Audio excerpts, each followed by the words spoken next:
ഇവരിപ്പോൾ ഒരു പുതിയ നീക്കമുണ്ട്. കണ്ണൂർ ജില്ലയിലൊക്കെ ഉണ്ടോ എന്ന് ഞാൻ അറിയില്ല. അവിടെ കോഴിക്കോട് ഞങ്ങളുടെ ശ്രദ്ധയിൽ ഈ കഴിഞ്ഞ ദിവസം ഇന്നലെ പെട്ടു.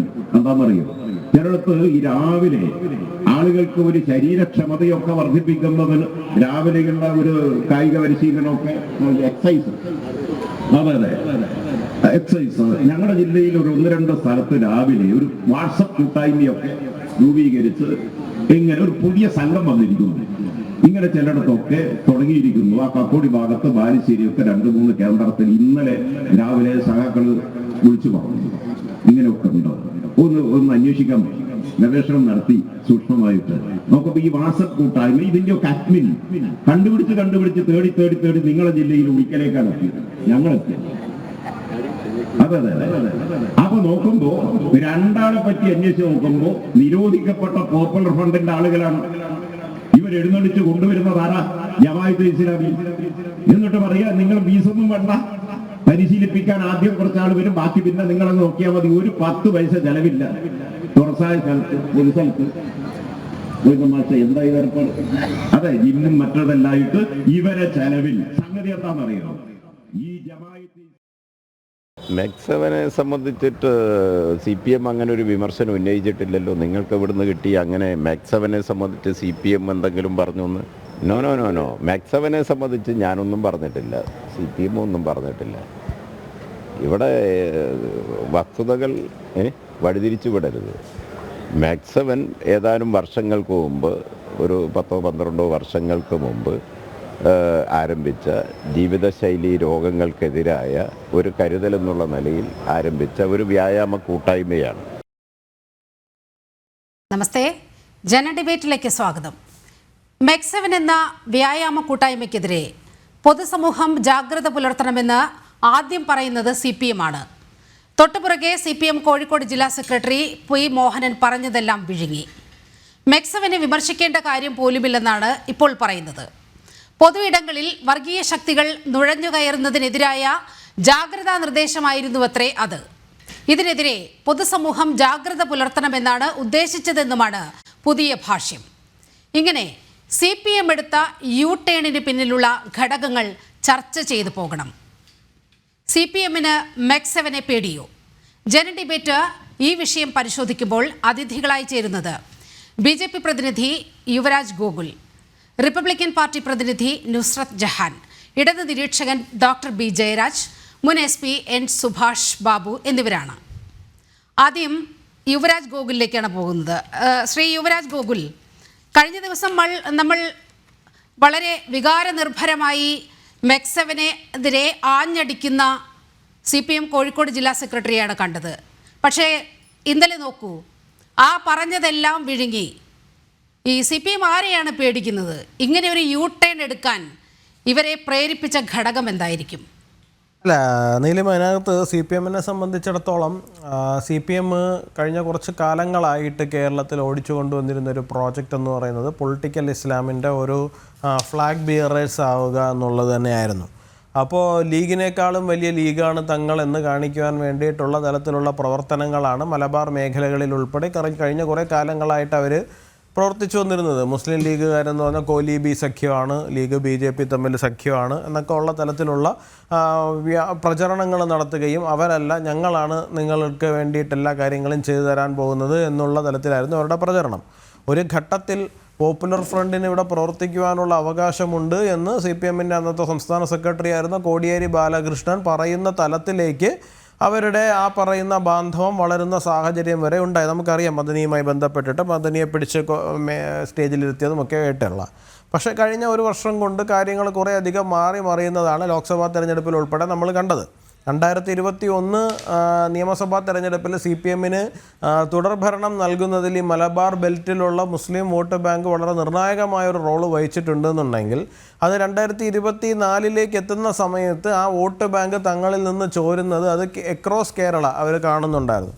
അപ്പോൾ ഇത്തരത്തിലുള്ള ഇസ്ലാമിക കൂട്ടായ്മകൾ പല ഭാഗങ്ങളിൽ വരുന്നത് CPMനെ സംബന്ധിച്ചിടത്തോളം വലിയ സംശയദൃഷ്ടിയോടുകൂടി തന്നെയാണ് അവർ കണ്ടിട്ടുള്ളത്.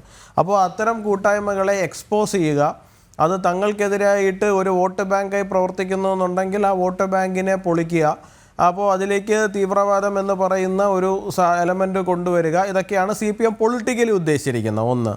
രണ്ട്, ഇനി CPMൻ്റെ ജില്ലാ സെക്രട്ടറിയും പൊളിറ്റിക്കൽ നേതൃത്വവും ഒക്കെ മെക്സവൻ എന്ന് പറയുന്ന ഒരു കൂട്ടായ്മയ്ക്കെതിരെ തീവ്രവാദ ബന്ധം എന്ന് പറയുന്ന ഒരു കാര്യം അവർ ആരോപിക്കുമ്പോൾ അത് വെറുതെ ആരോപിച്ചു പോകുന്നത്, പ്രത്യേകിച്ച് CPMനെ സംബന്ധിച്ചിടത്തോളം ജില്ലാ സെക്രട്ടറി പദവിയിലേക്ക് ഇരിക്കുന്ന ആൾക്കാരെന്ന് പറയുന്നത് ഭരണവുമായി ബന്ധപ്പെട്ടിട്ട് അത്രയും അടുത്ത് നിൽക്കുന്ന ആൾക്കാർ തന്നെയാണ്. അപ്പോൾ പോലീസ് സംവിധാനങ്ങളുമായിട്ടും ആഭ്യന്തര വകുപ്പുമൊക്കെ ആയിട്ടുള്ള വളരെ അടുത്ത ബന്ധം അവർക്കുണ്ട് എന്നുള്ള കാര്യം നമുക്ക് ഉറപ്പിക്കാവുന്നതേ ഉള്ളൂ. അപ്പോൾ അങ്ങനെയുള്ള ആൾക്കാർ ഇതിൽ തീവ്രവാദ എലമെൻ്റ് ഉണ്ട് എന്ന് പറയുകയാണ് എന്നുണ്ടെങ്കിൽ അതിനകത്ത് കാമ്പും കാതലുമുള്ള കാര്യമുണ്ടാവും. അപ്പോൾ മെക്സവൻ്റെ ഒരു വളർച്ച എടുത്ത് നോക്കുമ്പോൾ തന്നെ നമുക്കത് വിസിബിളാണ് അങ്ങനെ ഒരു കാര്യം എന്ന് പറയുന്നത്. 2022 പോപ്പുലർ ഫ്രണ്ട് ഇന്ത്യയിലാകമാനം നിരോധിക്കപ്പെടുന്ന സാഹചര്യമുള്ളത്. ഇപ്പോൾ 2012 ആരംഭിച്ച മെക്സവൻ ഏതാണ്ട് 2022 വരെ എത്തുമ്പോഴേക്കും ഏതാണ്ട് ഒരു ശാഖ മാത്രമായിട്ട് തുടങ്ങിയ സ്ഥലത്ത് തന്നെ നിൽക്കുന്ന ഒരു സാഹചര്യമായിരുന്നു എന്നുണ്ടെങ്കിൽ വളരെ ഭംഗിയായിട്ട് 2022 പിന്നെ 7 ബ്രാഞ്ച് ആവുന്നു. അതും എല്ലാം മലബാർ കേന്ദ്രീകരിച്ചിട്ട് മാത്രമാണ്. പിന്നെ അത് 1000-ലധികം ബ്രാഞ്ചുകളിലേക്ക് ഈ പറയുന്ന മെക്സവൻ കൂട്ടായ്മ കണ്ണടച്ച് തുറക്കുമ്പോൾ, അതായത് ഒരു പ്രൊപ്പോർഷനേറ്റ് ആയിട്ടുള്ള അല്ലെങ്കിൽ ഒരു നാച്ചുറൽ ആയിട്ടുള്ളൊരു ഗ്രോത്ത് അല്ല നമ്മൾ കാണുന്നത്. വളരെ പെട്ടെന്നാണ് അതിൻ്റെ ഒരു അസ്വാഭാവികമായ ഒരു വളർച്ചയാണ് ശരിക്കും പറഞ്ഞാൽ അതിന് സംഭവിച്ചിരിക്കുന്നത് 2022 പോപ്പുലർ ഫ്രണ്ടിൻ്റെ നിരോധനത്തിന് ശേഷം. അപ്പോൾ തീർച്ചയായിട്ടും അതിനകത്ത് സംശയിക്കത്തക്കതായിട്ടുള്ള കാരണങ്ങളുണ്ട്. ഇനി അതിൻ്റെ എലമെൻറ്റ്സ് അതിൻ്റെ പുറകിൽ പ്രവർത്തിക്കുന്നുണ്ടോ, അല്ലെങ്കിൽ ചിലപ്പോൾ നേരിട്ടല്ലാതെ അവർ മറ്റ് പുറകിൽ നിന്ന് അതിനെ നിയന്ത്രിക്കുന്ന തലത്തിലേക്കോ അതിനെ അവരൊരു മറയായി എടുത്തുകൊണ്ട് കേരളം മുഴുവൻ വീണ്ടും പടർന്ന് പന്തലിച്ച ഒരു ഓർഗനൈസർ സംവിധാനം ഉണ്ടാക്കാനുള്ള പരിശ്രമം അവരുടെ ഭാഗത്തുനിന്നുണ്ടോ, ഇത് നമ്മൾ തീർച്ചയായിട്ടും നമ്മൾ അതിനകത്ത് പരിശോധിക്കേണ്ടതാണ്. ഇപ്പോൾ CPMനെ സംബന്ധിച്ചിടത്തോളം CPM ആദ്യം ആശങ്കപ്പെട്ടിരുന്നത് ഇത്തരം കൂട്ടായ്മകൾ ഉണ്ടാകുന്നത് തങ്ങളുടെ പൊളിറ്റിക്കൽ, അല്ലാണ്ട് CPMന് ഇപ്പോൾ എന്താണ് കേരളത്തിൽ ഇസ്ലാം വളർന്നാലെന്ത് മറ്റാരെങ്കിലും വളർന്നാലെന്ത് എന്നോ അവരെ സംബന്ധിച്ച് അതൊന്നും ബാധിക്കുന്ന വിഷയമൊന്നുമല്ല. ഏത് മദനിയുടെ കൂടെ കൂടിയിട്ടായിരുന്നാലും ശരി തങ്ങൾക്ക് അധികാരത്തിലിരിക്കണം എന്നുള്ള കാര്യം മാത്രമേ CPMൻ്റെ അജണ്ടയായിട്ടുള്ളൂ. അപ്പോൾ അതുകൊണ്ട് തന്നെ CPMന് അതല്ല അവരുടെ കൺസേൺ ആയിരുന്നത്. അവരുടെ കൺസേൺ ആയിരുന്നത് ഈ കൂട്ടായ്മ തങ്ങൾക്കെതിരായിട്ടുള്ള ഒരു പൊളിറ്റിക്കൽ ടൂളായിട്ട് മലബാറിൽ വരുമോ, ലീഗ് ഉണ്ട് ഓൾറെഡി, ഇപ്പോൾ ഇനി അടുത്തൊരു ടൂൾ കൂടി വരുന്നു എന്നുള്ളതായിരുന്നു. ഇപ്പോൾ മെക്സവൻ്റെ ആൾക്കാർ ചിലപ്പോൾ ഒരുപക്ഷെ CPMകാരുമായിട്ടൊരു സന്ധി സംഭാഷണത്തിൽ ഏർപ്പെടുകയോ നമ്മുടെ പൊളിറ്റിക്കൽ പിന്തുണ നിങ്ങൾക്ക് തരാമെന്ന് പറയുകയോ ഒക്കെ സംഭവിച്ചിട്ടുണ്ടായിരിക്കും. അതുകൊണ്ടായിരിക്കും ചിലപ്പോൾ ഇത്തരത്തിലുള്ള മലക്കം മറിച്ചിലുകൾ അവരുടെ ഭാഗത്തുനിന്ന് ഉണ്ടായിരിക്കുന്നത്. അതായത് എല്ലാം ചെന്നെത്തുന്നത് വോട്ട് ബാങ്ക് എന്ന വാക്കിലേക്കാണ്. ഈ വോട്ട് ബാങ്ക് രാഷ്ട്രീയത്തിന് വേണ്ടിയാണല്ലോ കഴിഞ്ഞ കുറേ കാലങ്ങളായി CPM ഇങ്ങനെ ന്യൂനപക്ഷ പ്രീണനം, പ്രത്യേകിച്ച് മുസ്ലിം ജനവിഭാഗത്തെ കൂടെ നിർത്തിക്കൊണ്ടുള്ള ഒരു ന്യൂനപക്ഷ പ്രീണനമൊക്കെ നടത്തുന്നത്. ഇനി നുസ്രത് ജഹാനിലേക്ക് പോവുകയാണ്. നുസ്രത് ജഹാൻ, ഇതിൽ വളരെ ശ്രദ്ധിക്കേണ്ട ഒരു കാര്യം, CPMൻ്റെ ഭാഗത്തു നിന്ന് ഇവരെ ഈ മെക്സവനെ നമ്മളൊന്ന് കരുതിയിരിക്കേണ്ട കൂട്ടരാണ് എന്ന് പറഞ്ഞു വെക്കുകയാണ്. പോപ്പുലർ ഫ്രണ്ടിൻ്റെ പഴയ ഭാരവാഹികളാണ് ഈ വാട്സപ്പ് കൂട്ടായ്മയുടെയൊക്കെ അഡ്മിന്മാരായി പ്രവർത്തിക്കുന്നത്. ജമാഅത്തെ ഇസ്ലാമി വളരെ കൃത്യമായി പ്രകടമായി ഈ കാര്യത്തിൽ ഇടപെടുന്നുണ്ട് എന്ന് CPM പറഞ്ഞു വെച്ചു. പിന്നീട് CPM മലക്കം പറഞ്ഞു. ഇതിൽ ഏറ്റവും ശ്രദ്ധേയമായ കാര്യം എന്ന് പറയുന്നത് സുന്നി വിഭാഗത്തിൽ നിന്നുണ്ടായ എതിർപ്പാണ്. SYSൻ്റെ മുഹമ്മദ് അലി കിനാലൂരാണല്ലോ ഫേസ്ബുക്ക് പോസ്റ്റ് പങ്കുവെക്കുന്നത്. പേരോട് അബ്ദുറഹ്മാൻ സഖാഫിയുടെ ഒരു ശബ്ദ ദൃശ്യത്തോടു കൂടിയുള്ള ഒരു വിഷ്വലോട് കൂടിയുള്ള ആ പോസ്റ്റൊക്കെ പങ്കുവെക്കുന്നത് മുഹമ്മദ് അലി കിനാലൂരാണ്. അത് വളരെ കൃത്യമായി ചോദിച്ചത്, ഈ ഇത്തരം ശാഖകൾ എങ്ങനെ, ഇത്തരം ബ്രാഞ്ചസ് എങ്ങനെ കെട്ടിപ്പടുക്കുന്നു? ഇതിൽ കൃത്യമായ ഒരു സംഘാടനമില്ലേ? കൃത്യമായി മുസ്ലിം ഭൂരിപക്ഷ പ്രദേശങ്ങൾ മാത്രം അടിസ്ഥാനമാക്കിയാണ് ഇത്തരത്തിൽ മെക്സവൻ്റെ വളർച്ച എന്ന് പറഞ്ഞു വെക്കുകയാണ്. അവിടെ സുന്നി വിഭാഗത്തിന് ഇത്തരത്തിൽ ഒരു ആശങ്കയ്ക്ക് അടിസ്ഥാനമുണ്ടായത് എന്തായിരിക്കാം? അതെ, സുന്നി വിഭാഗത്തിൽ പറയാൻ കാരണം ഇതിന്റെ കാര്യങ്ങൾ നമ്മൾ എടുക്കുമ്പോൾ ഈ പെണ്ണുങ്ങള് സ്ത്രീകള് കല്യാണ വീട്ടിൽ പോലും ഏത് തങ്ങളെയും ഏത് ഉസ്താദിന്റെ വീട്ടിൽ കയറുമ്പോ ഭരിച്ച വീട്ടിൽ പോകുമ്പോ പോലും 2 വഴിയിൽ പോണ മുസ്ലിം പെണ്ണുങ്ങൾക്ക് ഈ ഒരു കൂട്ടായ്മക്ക് മാത്രം എങ്ങനെ പോവാൻ പറ്റുന്നു രാവിലെ ആണുങ്ങളെ കൂടെ? അതൊരു വലിയ ചോദ്യം. അതുകൊണ്ട് എന്തായാലും സുന്നി സമസ്ത വിഭാഗം ആൾക്കാർ അതിനെ എതിർക്കും. കാരണം അവര് ഉയർത്തിപ്പിടിക്കുന്ന ഒരു കാര്യമാണ് സ്ത്രീകളുടെ പരസ്യമായിട്ട് അവരെ ആണുങ്ങളുടെ ഇടയിൽ വരാൻ പാടില്ല, നമ്മളെ ശബ്ദം കേൾക്കാൻ പാടില്ല, കല്യാണ വീട്ടിൽ 2 വഴി, ഭക്ഷണം കഴിക്കുന്നിടത്ത് രണ്ട് സ്ഥലം, മരിച്ച വീട്ടിൽ 2 വഴിയിലൂടെ കയറി കാണണം. ഇതൊക്കെ ഈ അഭ്യാസങ്ങളൊക്കെ നടക്കുന്നിടത്ത് സുന്നി ഇതിൽ കൂടാത്തോണ്ടും ജമാഅത്ത് ഇസ്ലാമിന്റെ കൂടെ ഒരിക്കലും സുന്നി വിഭാഗം പോവില്ല. അപ്പൊ മുസ്ലിം ലീഗിലുള്ള എന്താ പറയാ സുന്നികളും ഇതിൽ പോകുന്നുണ്ട് എന്നാണ് മനസ്സിലാക്കാൻ പറ്റിയത്. അപ്പൊ ഇങ്ങനെയുള്ള ആൾക്കാരുള്ളടത്ത് എങ്ങനെ ഈ ട്രെയിനേഴ്സ് ആണുങ്ങളാ ഇതില്?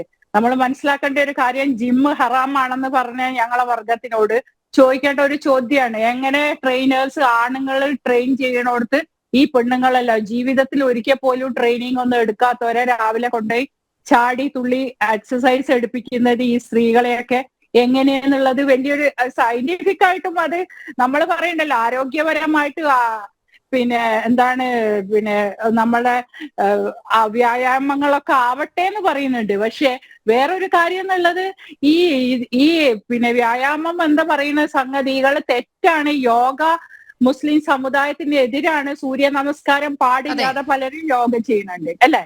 അതെ. അപ്പൊ ഈ സൂര്യ നമസ്കാരം പോലും ഒഴിവാക്കി യോഗ ചെയ്യിപ്പിച്ച ആൾക്കാർക്ക് ഈ ആണുങ്ങൾ ട്രെയിനേഴ്സ് ആയിട്ട് വന്നവിടത്ത് സുന്നി വിഭാഗമെങ്കിലും അതിനെന്തെങ്കിലും പറയണ്ട. അബൂബക്കർ വിഭാഗം പറയുന്നത്, കാന്തപുരം ഉസ്താദ് എന്ന് പറയുന്നത് ഒരു വലിയ വിഭാഗമാണല്ലോ. മുസ്ലിം സമുദായത്തിന് ഒരുപാട് സംഭാവനകൾ കേരളത്തിൽ ചെയ്ത അവര് തന്നെയാ എന്ന് എടുത്തു പറഞ്ഞാലും. മുസ്ലിം ലീഗിൽ നിന്ന ഒരു വലിയ രാഷ്ട്രീയ പാർട്ടിക്കോ മൗദൂദികൾക്കോ എന്താണ് മുജാഹിദിനോ വഹാബികൾക്കോ അത്ര സാധിച്ചിട്ടില്ല മുസ്ലിം പിന്നെ കമ്മ്യൂണിറ്റിയിൽ ഇത്ര അധികം പുരോഗതി കൊണ്ടുവരാം. അപ്പൊ അത് പറയുന്ന സ്ത്രീകൾക്ക് എപ്പോഴും ഒരു മറവ് പ്രഖ്യാപിച്ച സുന്നി വിഭാഗം അതിനെ എതിർത്തു. അപ്പൊ ഇതിൽ നമ്മൾ കാരണം ഇതിൽ ഒരുപാട് പിന്നെ CPM നേതാവ് അത് പറഞ്ഞെങ്കിൽ അത് സത്യം തന്നെ. അയാള് ഭയക്കുന്നുണ്ട്, ആരെയോ പേടിച്ചിട്ടാണ് മാറ്റി പറയണത്. ഇപ്പൊ നമ്മളൊക്കെ തന്നെ ഭയത്തോടു കൂടി പറയേണ്ട ആവശ്യമുണ്ട് എന്ന് എല്ലാരും പറയും, എന്തിനാ അങ്ങനെ പറഞ്ഞത്. പക്ഷെ ഭയം വിചാരിച്ചിട്ട് കാര്യമില്ല. നമ്മളെ രാഷ്ട്രത്തില് ഇതുപോലുള്ള സംഗതികൾ കേരളത്തിൽ തന്നെ ഉണ്ടായ നാദാപുരത്ത് NDF എന്ന് പറഞ്ഞ സംഘടന ഇങ്ങനെ വ്യായാമ കൂട്ടായ്മയായി വന്ന് പിന്നെ അത് പോപ്പുലർ ഫ്രണ്ട് വരെ ആയി എല്ലാരും ജയിലുകളിൽ എത്തിപ്പോയില്ലേ ഇപ്പോ. അപ്പൊ മുസ്ലിം സമുദായം സൂക്ഷിക്കണം എന്നാണ് AP വിഭാഗം പറഞ്ഞിട്ടുള്ളത്. കാരണം മുസ്ലിം സമുദായം കള്ളക്കടത്ത്, ഡ്രഗ്സ്, അതായത് നുസ്രത്ത് ജഹാൻ, ഈ വ്യായാമ കൂട്ടായ്മയിലൂടെയൊക്കെ ഇത്തരത്തിൽ മതരാഷ്ട്രവാദവും ഈ കലാപരാഷ്ട്രീയവും മതരാഷ്ട്രീയം ഒളിച്ചു കടത്താനുള്ള ഒരു വേദിയായി മെക്സവനെ ഉപയോഗപ്പെടുത്തുന്നുണ്ട്. ജമാഅത്തെ ഇസ്ലാമിയാണ് ഇതിൻ്റെ പുറകിൽ. ഇതുകൊണ്ട് സുന്നികൾ വളരെ സൂക്ഷിക്കണം എന്ന് പറയുന്നുണ്ട്. അത് അവരുടെ രാഷ്ട്രീയം. ഇപ്പോൾ നുസ്രത്ത് ചൂണ്ടിക്കാണിച്ചത് സ്ത്രീകളുടെ ഒരു പ്രശ്നമാണ്. സ്ത്രീകളുടെ ഒരു പ്രശ്നം മാത്രമല്ല ഇതിൽ സുന്നി വിഭാഗത്തെ ആശങ്കപ്പെടുത്തുന്നത് എന്നാണ് മനസ്സിലാക്കുന്നത്. ഈ മുസ്ലിം ഭൂരിപക്ഷ പ്രദേശങ്ങളിൽ മാത്രം ഇത്തരത്തിൽ ഈ കൊണ്ടുപിടിച്ച് ഇത്തരം ശ്രമങ്ങൾ നടക്കുന്നത് ജാഗ്രതയോടെ സമീപിക്കണം എന്ന് പറയുന്നുണ്ട്. മുസ്ലിം വിഭാഗത്തിന് ഏറ്റവും വലിയ വൃത്തികെട്ട വർഗമായിട്ട് ചിത്രീകരിക്കാൻ അവസരം കൊടുത്ത് ഇതുപോലുള്ള സംഘടനകൾ വളർന്നു വന്നതാണ്. നാദാപുരത്ത് നാഷണൽ ഡെമോക്രാറ്റിക് ഫ്രണ്ട് എന്ന് പറഞ്ഞു അത് വന്നു. അതിനുശേഷം എന്തിനും അറപ്പില്ലാതെ വെട്ടാനും കൊല്ലാനും ചോര ചിന്തിക്കാനും പഠിപ്പിച്ച ഒരു ഇതായിരുന്നു ലാസ്റ്റ് വന്നപ്പോ NDF-നുണ്ടായിരുന്നത്. അതന്നെയല്ലേ PFI നമ്മൾ കണ്ടേ. അപ്പൊ മുസ്ലിം യുവാക്കളെ ഏറ്റവും അധികം ചീത്തയായ ബുദ്ധിയിലൂടെ നയിക്കുന്നുള്ളത് അവര് AP വിഭാഗം പേടിക്കും. കാരണം അവരിൽ ഇന്ന് ഡോക്ടേഴ്സ് ആയവരും എഞ്ചിനീയേഴ്സ് ആയവരും എത്രയോ ആൾക്കാരാ. നമ്മളത് എടുത്തു പറയേണ്ട കാര്യമാണ്. ഇവര് ഒരു ഡോക്ടർമാരെയോ ഒരു എഞ്ചിനീയറിനെയോ ഫ്രീ ആക്കിയിട്ട് ഈ പറയണ ഈ പിന്നെ എക്സസൈസ് ചെയ്യാൻ പോയ ഈ കൂട്ടായ്മ ആരെങ്കിലും ചെയ്തിട്ടുണ്ടോ ചോദിക്കുക. പക്ഷെ സുന്നി വിഭാഗത്തിൽ ആയിരങ്ങളെ നിങ്ങൾക്ക് കാണാം ഇത്രയും വർഷങ്ങൾ കൊണ്ട്. നമ്മൾ പറയുമ്പോ എല്ലാം പറയും. അപ്പൊ അങ്ങനെ ഒരു സമുദായത്തിനെ വളർത്തി ഇസ്ലാമിക രീതിയിലുള്ള വെച്ച് തന്നെ ഏറ്റവും നല്ല വളർച്ച കൊടുക്കുമ്പോ ഇതുപോലുള്ള കൊലപാതകങ്ങൾക്കും തീവ്രവാദത്തിനും ഒക്കെ നയിക്കാൻ ചെറുപ്പക്കാരെ ഇൻട്രസ്റ്റ് ആക്കാനും വീട്ടിൽ നിന്ന് ഉമ്മനെയും വാപ്പനെയും വെല്ലിമാനെയും ഒക്കെ കൊണ്ടുപോവുക എക്സസൈസിന്. വെല്ലിമാര് വരെ പർദ്ദട്ടിട്ട് പോവുക. ഇതൊന്നും ആലോചിക്കണം. ഇതിന് എന്ത് ശാസ്ത്രീയ രീതിയാണ് ആ എക്സസൈസിലുള്ള. ഞാൻ കണ്ടു എക്സസൈസ് ഇങ്ങനെ കുറെ കിടന്ന് തുള്ളണ. പെട്ടെന്ന് ഒരു സമയത്ത് നമ്മൾ ശബ്ദം വെക്കാനും തുള്ളാനൊന്നും എക്സസൈസിൽ പാടില്ല ശാസ്ത്രീയ രീതിയാണെങ്കിൽ. കാരണം ഒരു ശബ്ദം പോലും പുറത്തേക്ക് വരാതെയാണ് നമ്മൾ ഈ ശരിയായ യോഗ അഭ്യസിക്കുന്നത്. യോഗ, പ്രാണായാമം ഇതൊക്കെയാണ് നമ്മളെ ആരോഗ്യത്തിന് വേണ്ടി ചെയ്യുന്നതാണ്. ഇത് ചാടാനും തൊടാനും കെട്ടിപ്പിടിക്കാനും ഒരു മെസ്സേജ് ഉണ്ട് അതില്. അവസാനം ഇവരെന്താ ചെയ്യണ അറിയോ? ഇവര് കെട്ടിപ്പിടിച്ച് ആ തന്യോനി ആലിംഗനം ചെയ്ത് ഉമ്മ വെച്ച് ആ വീഡിയോ എടുക്കും. ദിവസം എന്തിനാ ഈ വീഡിയോ എടുക്കണ ഈ പരിപാടിയില്? ഇതൊക്കെയാണ് വലിയ സംശയങ്ങളായി നമ്മുടെ സമൂഹത്തിന് മുന്നിൽ ഇങ്ങനെ നിൽക്കുന്നത്. ഞാൻ തിരികെ എത്താം നുസ്രത്ത്. ഇപ്പോൾ ഡോക്ടർ ബി ജയരാജിലേക്ക് പോകുകയാണ്. ഡോക്ടർ ബി ജയരാജ്, CPM-ന്റെ നയത്തിൽ വലിയൊരു മാറ്റം എന്നാണ് ആദ്യം പി മോഹനന്റെ ഇത്തരത്തിലൊരു പരാമർശം വന്നപ്പോൾ സമൂഹം വിലയിരുത്തുന്ന ഒരു ഘട്ടമുണ്ടായത്. അതിൽ ചില തിരിച്ചറിവുകൾ CPM-ന് ഉണ്ടാകുന്നു എന്നുള്ള രീതിയിൽ വരെ അത് വ്യാഖ്യാനിക്കപ്പെട്ടു. പക്ഷേ 2 ദിവസം കഴിഞ്ഞപ്പോൾ ഈ വീഡിയോ വന്നത് പക്ഷേ ഒക്ടോബറിൽ കണ്ണൂരിലെ ഒരു പ്രസംഗത്തിലാണ്. പക്ഷേ ഇത് മാധ്യമങ്ങളിൽ വാർത്തയായതോടെ 2 ദിവസത്തിന് ശേഷം ആ നിലപാട് മയപ്പെടുത്തുകയാണ് CPM ചെയ്യുന്നത്. അങ്ങനെ MEC-7 ഞങ്ങൾ വിമർശിച്ചിട്ടില്ല, അതിൽ ചില റാഡിക്കൽ എലമെന്റ്സ് ഒരുപക്ഷെ കടന്നുകൂടാൻ ഇടയുണ്ട്, ഇതിനെതിരെ ജാഗ്രത പാലിക്കണം എന്ന നിർദോഷമായ ഒരു വസ്തുത മാത്രമാണ് CPM മുന്നോട്ട് വെച്ചത് എന്നാണ് അദ്ദേഹം പറയുന്നത്. യഥാർത്ഥത്തിൽ എന്താണ് CPM ഇങ്ങനെ മയപ്പെടാനുണ്ടായ കാരണം? നീലിമ, ഇതിനകത്ത് നമ്മളൊരു കാര്യം മനസ്സിലാക്കേണ്ടത് എന്താണെന്ന് വെച്ച് കഴിഞ്ഞാൽ, ഈ മോഹൻ മാഷിൻ്റെ പ്രസംഗം ഞാൻ കേട്ടതാണ് കംപ്ലീറ്റ് ആയിട്ട്, ഫുള്ളായിട്ട്. അതായത് ഈ എഡിറ്റഡ് വേർഷൻ അല്ലാതെ ഫുൾ വേർഷൻ ഞാൻ കേട്ടതാണ്. അതിനകത്ത് പറയുന്നത് ഇതിനകത്ത് MEC-7 എന്ന് പറയുന്ന എക്സസൈസ് കൂട്ടായ്മയിൽ PFI ഇങ്ങനെ അന്വേഷിച്ചപ്പോൾ വാട്സപ്പ് കൂട്ടായ്മയ്ക്കകത്ത് PFIക്കാർ കടന്നു കയറിയിട്ടുണ്ട്, ജമാഅത്ത് ഇസ്ലാമിക്കാർ കടന്നു കയറിയിട്ടുണ്ടെന്നൊരു ആരോപണം പറയുന്നുണ്ട്. ആ ആരോപണത്തിൽ നിന്ന് പിന്നോട്ടൊന്നും പോയിട്ടില്ല. അല്ലാതെ MEC-7 മുഴുവൻ PFIക്കാരാണ്, മൊത്തം ജമാഅത്ത് ഇസ്ലാമിക്കാരാണ് എന്നൊന്നും മോഹൻ മാഷ് പറഞ്ഞിട്ടുമില്ല. അതാണ് പറഞ്ഞത്. MEC-7 എതിരായിട്ടല്ല പറഞ്ഞത്, പക്ഷേ MEC-7-നകത്ത് ഇത്തരത്തിലുള്ള ആളുകൾ നുഴഞ്ഞു കയറുന്നു എന്നുള്ളതാണ്. വളരെ കൃത്യമായിട്ടാണ് അത് പറഞ്ഞത്. അതിനകത്ത് സ്റ്റാൻഡ് വ്യത്യാസമൊന്നുമില്ല. അന്ന് പറഞ്ഞതും ഇന്ന് പറഞ്ഞതും ഒരേ കാര്യം തന്നെയാണ്. അല്ലാതെ ഇപ്പോൾ എക്സസൈസ് കൂട്ടായ്മ ഏത് തരത്തിലുള്ള എക്സസൈസ് ആണെങ്കിലും, നമ്മളിപ്പം ഇൻ്റർനാഷണലി യോഗ ഡേ സെലിബ്രേറ്റ് ചെയ്യാറുണ്ട്, നുസ്രത്ത് ജഹാൻ പറഞ്ഞതുപോലെ യോഗ ചെയ്യാറുണ്ട്. അല്ലാതെ തന്നെ ഒരുപാട് സൂംബ ഡാൻസിന് ആളുകൾ പോകാറുണ്ട്, ലാറ്റിനോ ഡാൻസിന് പോകാറുണ്ട്, പലതരത്തിലുള്ള സ്ത്രീകളുടെ മാത്രം ജിമ്മുകളിൽ പോകാറുണ്ട്. അപ്പോൾ ഇതൊക്കെ ക്വയറ്റ് നാച്ചുറലാണ്. ആളുകൾക്ക് സൗണ്ട് മൈൻഡിൻ്റെ സൗണ്ട് ബോഡി എന്ന് പറയുന്നതാണ് പോലെ ആരോഗ്യമുള്ള ശരീരത്തിന് ആരോഗ്യമുള്ള മനസ്സുണ്ടാവും എന്നുള്ളൊരു കാഴ്ചപ്പാട് ലോകാരോഗ്യ സംഘടന തന്നെ മുന്നോട്ട് വെച്ചതാണ്. അപ്പോൾ അതിനൊക്കെ വേണ്ടിയിട്ടാണ് നമ്മൾ ഈ സെഡൻറ്ററി ലൈഫ് രോഗങ്ങൾ, അതായത് ജീവിതശൈലി രോഗങ്ങൾ വരാതിരിക്കാൻ വേണ്ടി, സെഡൻറ്ററി ലൈഫ് നയിക്കുമ്പോൾ ഉണ്ടാകുന്ന രോഗങ്ങൾ വരാതിരിക്കാൻ വേണ്ടി തീർച്ചയായിട്ടും വ്യായാമങ്ങൾ വളരെ നല്ലതാണ്. അത് വ്യായാമങ്ങളുടെ ഏത് വ്യായാമമാണ് നല്ലത്, അല്ലെങ്കിൽ ഈ വ്യായാമം കൊള്ളാമോ, ഈ വ്യായാമം മോശമാണോ, അതിനകത്ത് സൗണ്ട് ഉണ്ടാക്കാൻ പാടുണ്ടോ, ആലിംഗനം ചെയ്യാൻ പാടുണ്ടോ എന്നൊക്കെ പറയുന്നത് അതല്ല ഡോക്ടർ ബി ജയരാജ്. അതിൽ പി മോഹൻ മാസ്റ്റർ മുന്നോട്ട് വെച്ച രാഷ്ട്രീയത്തെയാണ് ചോദ്യം ചെയ്യപ്പെടേണ്ടത്. അന്ന് വളരെ കൃത്യമായി ജമാഅത്തെ ഇസ്ലാമിയെയും പോപ്പുലർ ഫ്രണ്ടിനെയും ഒക്കെ പേരെടുത്തുകൊണ്ട് വിമർശിക്കുകയാണ്. പക്ഷേ പിന്നീട് അദ്ദേഹത്തിന്റെ വാക്കുകളിൽ അങ്ങനെയൊന്നും പറയുന്നില്ല. MEC-7 വിമർശിച്ചിട്ടേയില്ല. ഇതിൽ മതരാഷ്ട്രവാദികൾ ഉൾപ്പെടെയുള്ളവർ കടന്നു കയറാൻ ശ്രമമുണ്ട്. അന്ന് വളരെ ശ്രദ്ധിക്കേണ്ട ഒരു കാര്യം, കഴിഞ്ഞ ദിവസം പി മോഹനൻ ഇത്തരത്തിൽ പ്രസ്താവന തിരുത്തുമ്പോൾ അതിൽ RSSകാരും ഈ കൂട്ടായ്മയിൽ ഉണ്ട് എന്ന പുതിയ വാദം മുന്നോട്ട് വെക്കുകയാണ്. അതൊരു പക്ഷേ ശ്രദ്ധിക്കപ്പെടാതെ പോയതായിരിക്കാം. അപ്പോൾ വളരെ കൃത്യമായി ജമാഅത്തെ ഇസ്ലാമിക്കും പോപ്പുലർ ഫ്രണ്ടിനുമെതിരെ ഒരു നിലപാടെടുത്തു.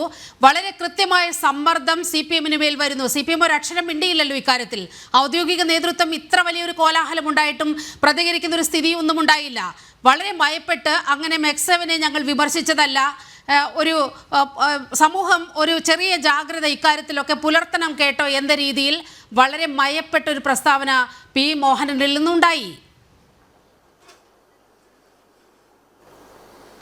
തീർച്ചയായിട്ടും നീലിമ, ഇതിനകത്ത് നമ്മൾ മനസ്സിലാക്കണമെന്ന ഒരു പ്രധാനപ്പെട്ട കാര്യം, ഈ ഏത് തരത്തിലുള്ള, ഞാൻ നേരത്തെ പറഞ്ഞതുപോലെ തന്നെ ഏത് തരത്തിലുള്ള എക്സസൈസ് കൂട്ടായ്മയാണെങ്കിലും അത് നല്ലതാണ്. പക്ഷേ അതിനകത്ത് ഇത്തരത്തിലുള്ള എലമെൻറ്റ്സ് കടന്നു കയറാനുള്ള സാധ്യതയുണ്ടെങ്കിൽ അതിനെ തടയാൻ തന്നെ വേണം. ഉദാഹരണത്തിന് കേഡർ പാർട്ടികളിൽ ഉൾപ്പെടെ, കേഡർ പാർട്ടികൾ CPM പോലുള്ള പാർട്ടികളിൽ ഉൾപ്പെടെ, അല്ലെങ്കിൽ BJP പോലുള്ള പാർട്ടികളിൽ ഉൾപ്പെടെ ഇത്തരത്തിലുള്ള എലമെൻറ്റ്സ് കടന്നു കയറുന്നുണ്ട്. ഇല്ലയെന്ന് ആർക്കും നിഷേധിക്കാൻ പറയില്ല. അത്തരം ആളുകളെ നമ്മൾ വിളിക്കുന്നത് സാധാരണ ഇംഗ്ലീഷിൽ നമ്മൾ മോളുകളെന്ന് വിളിക്കും.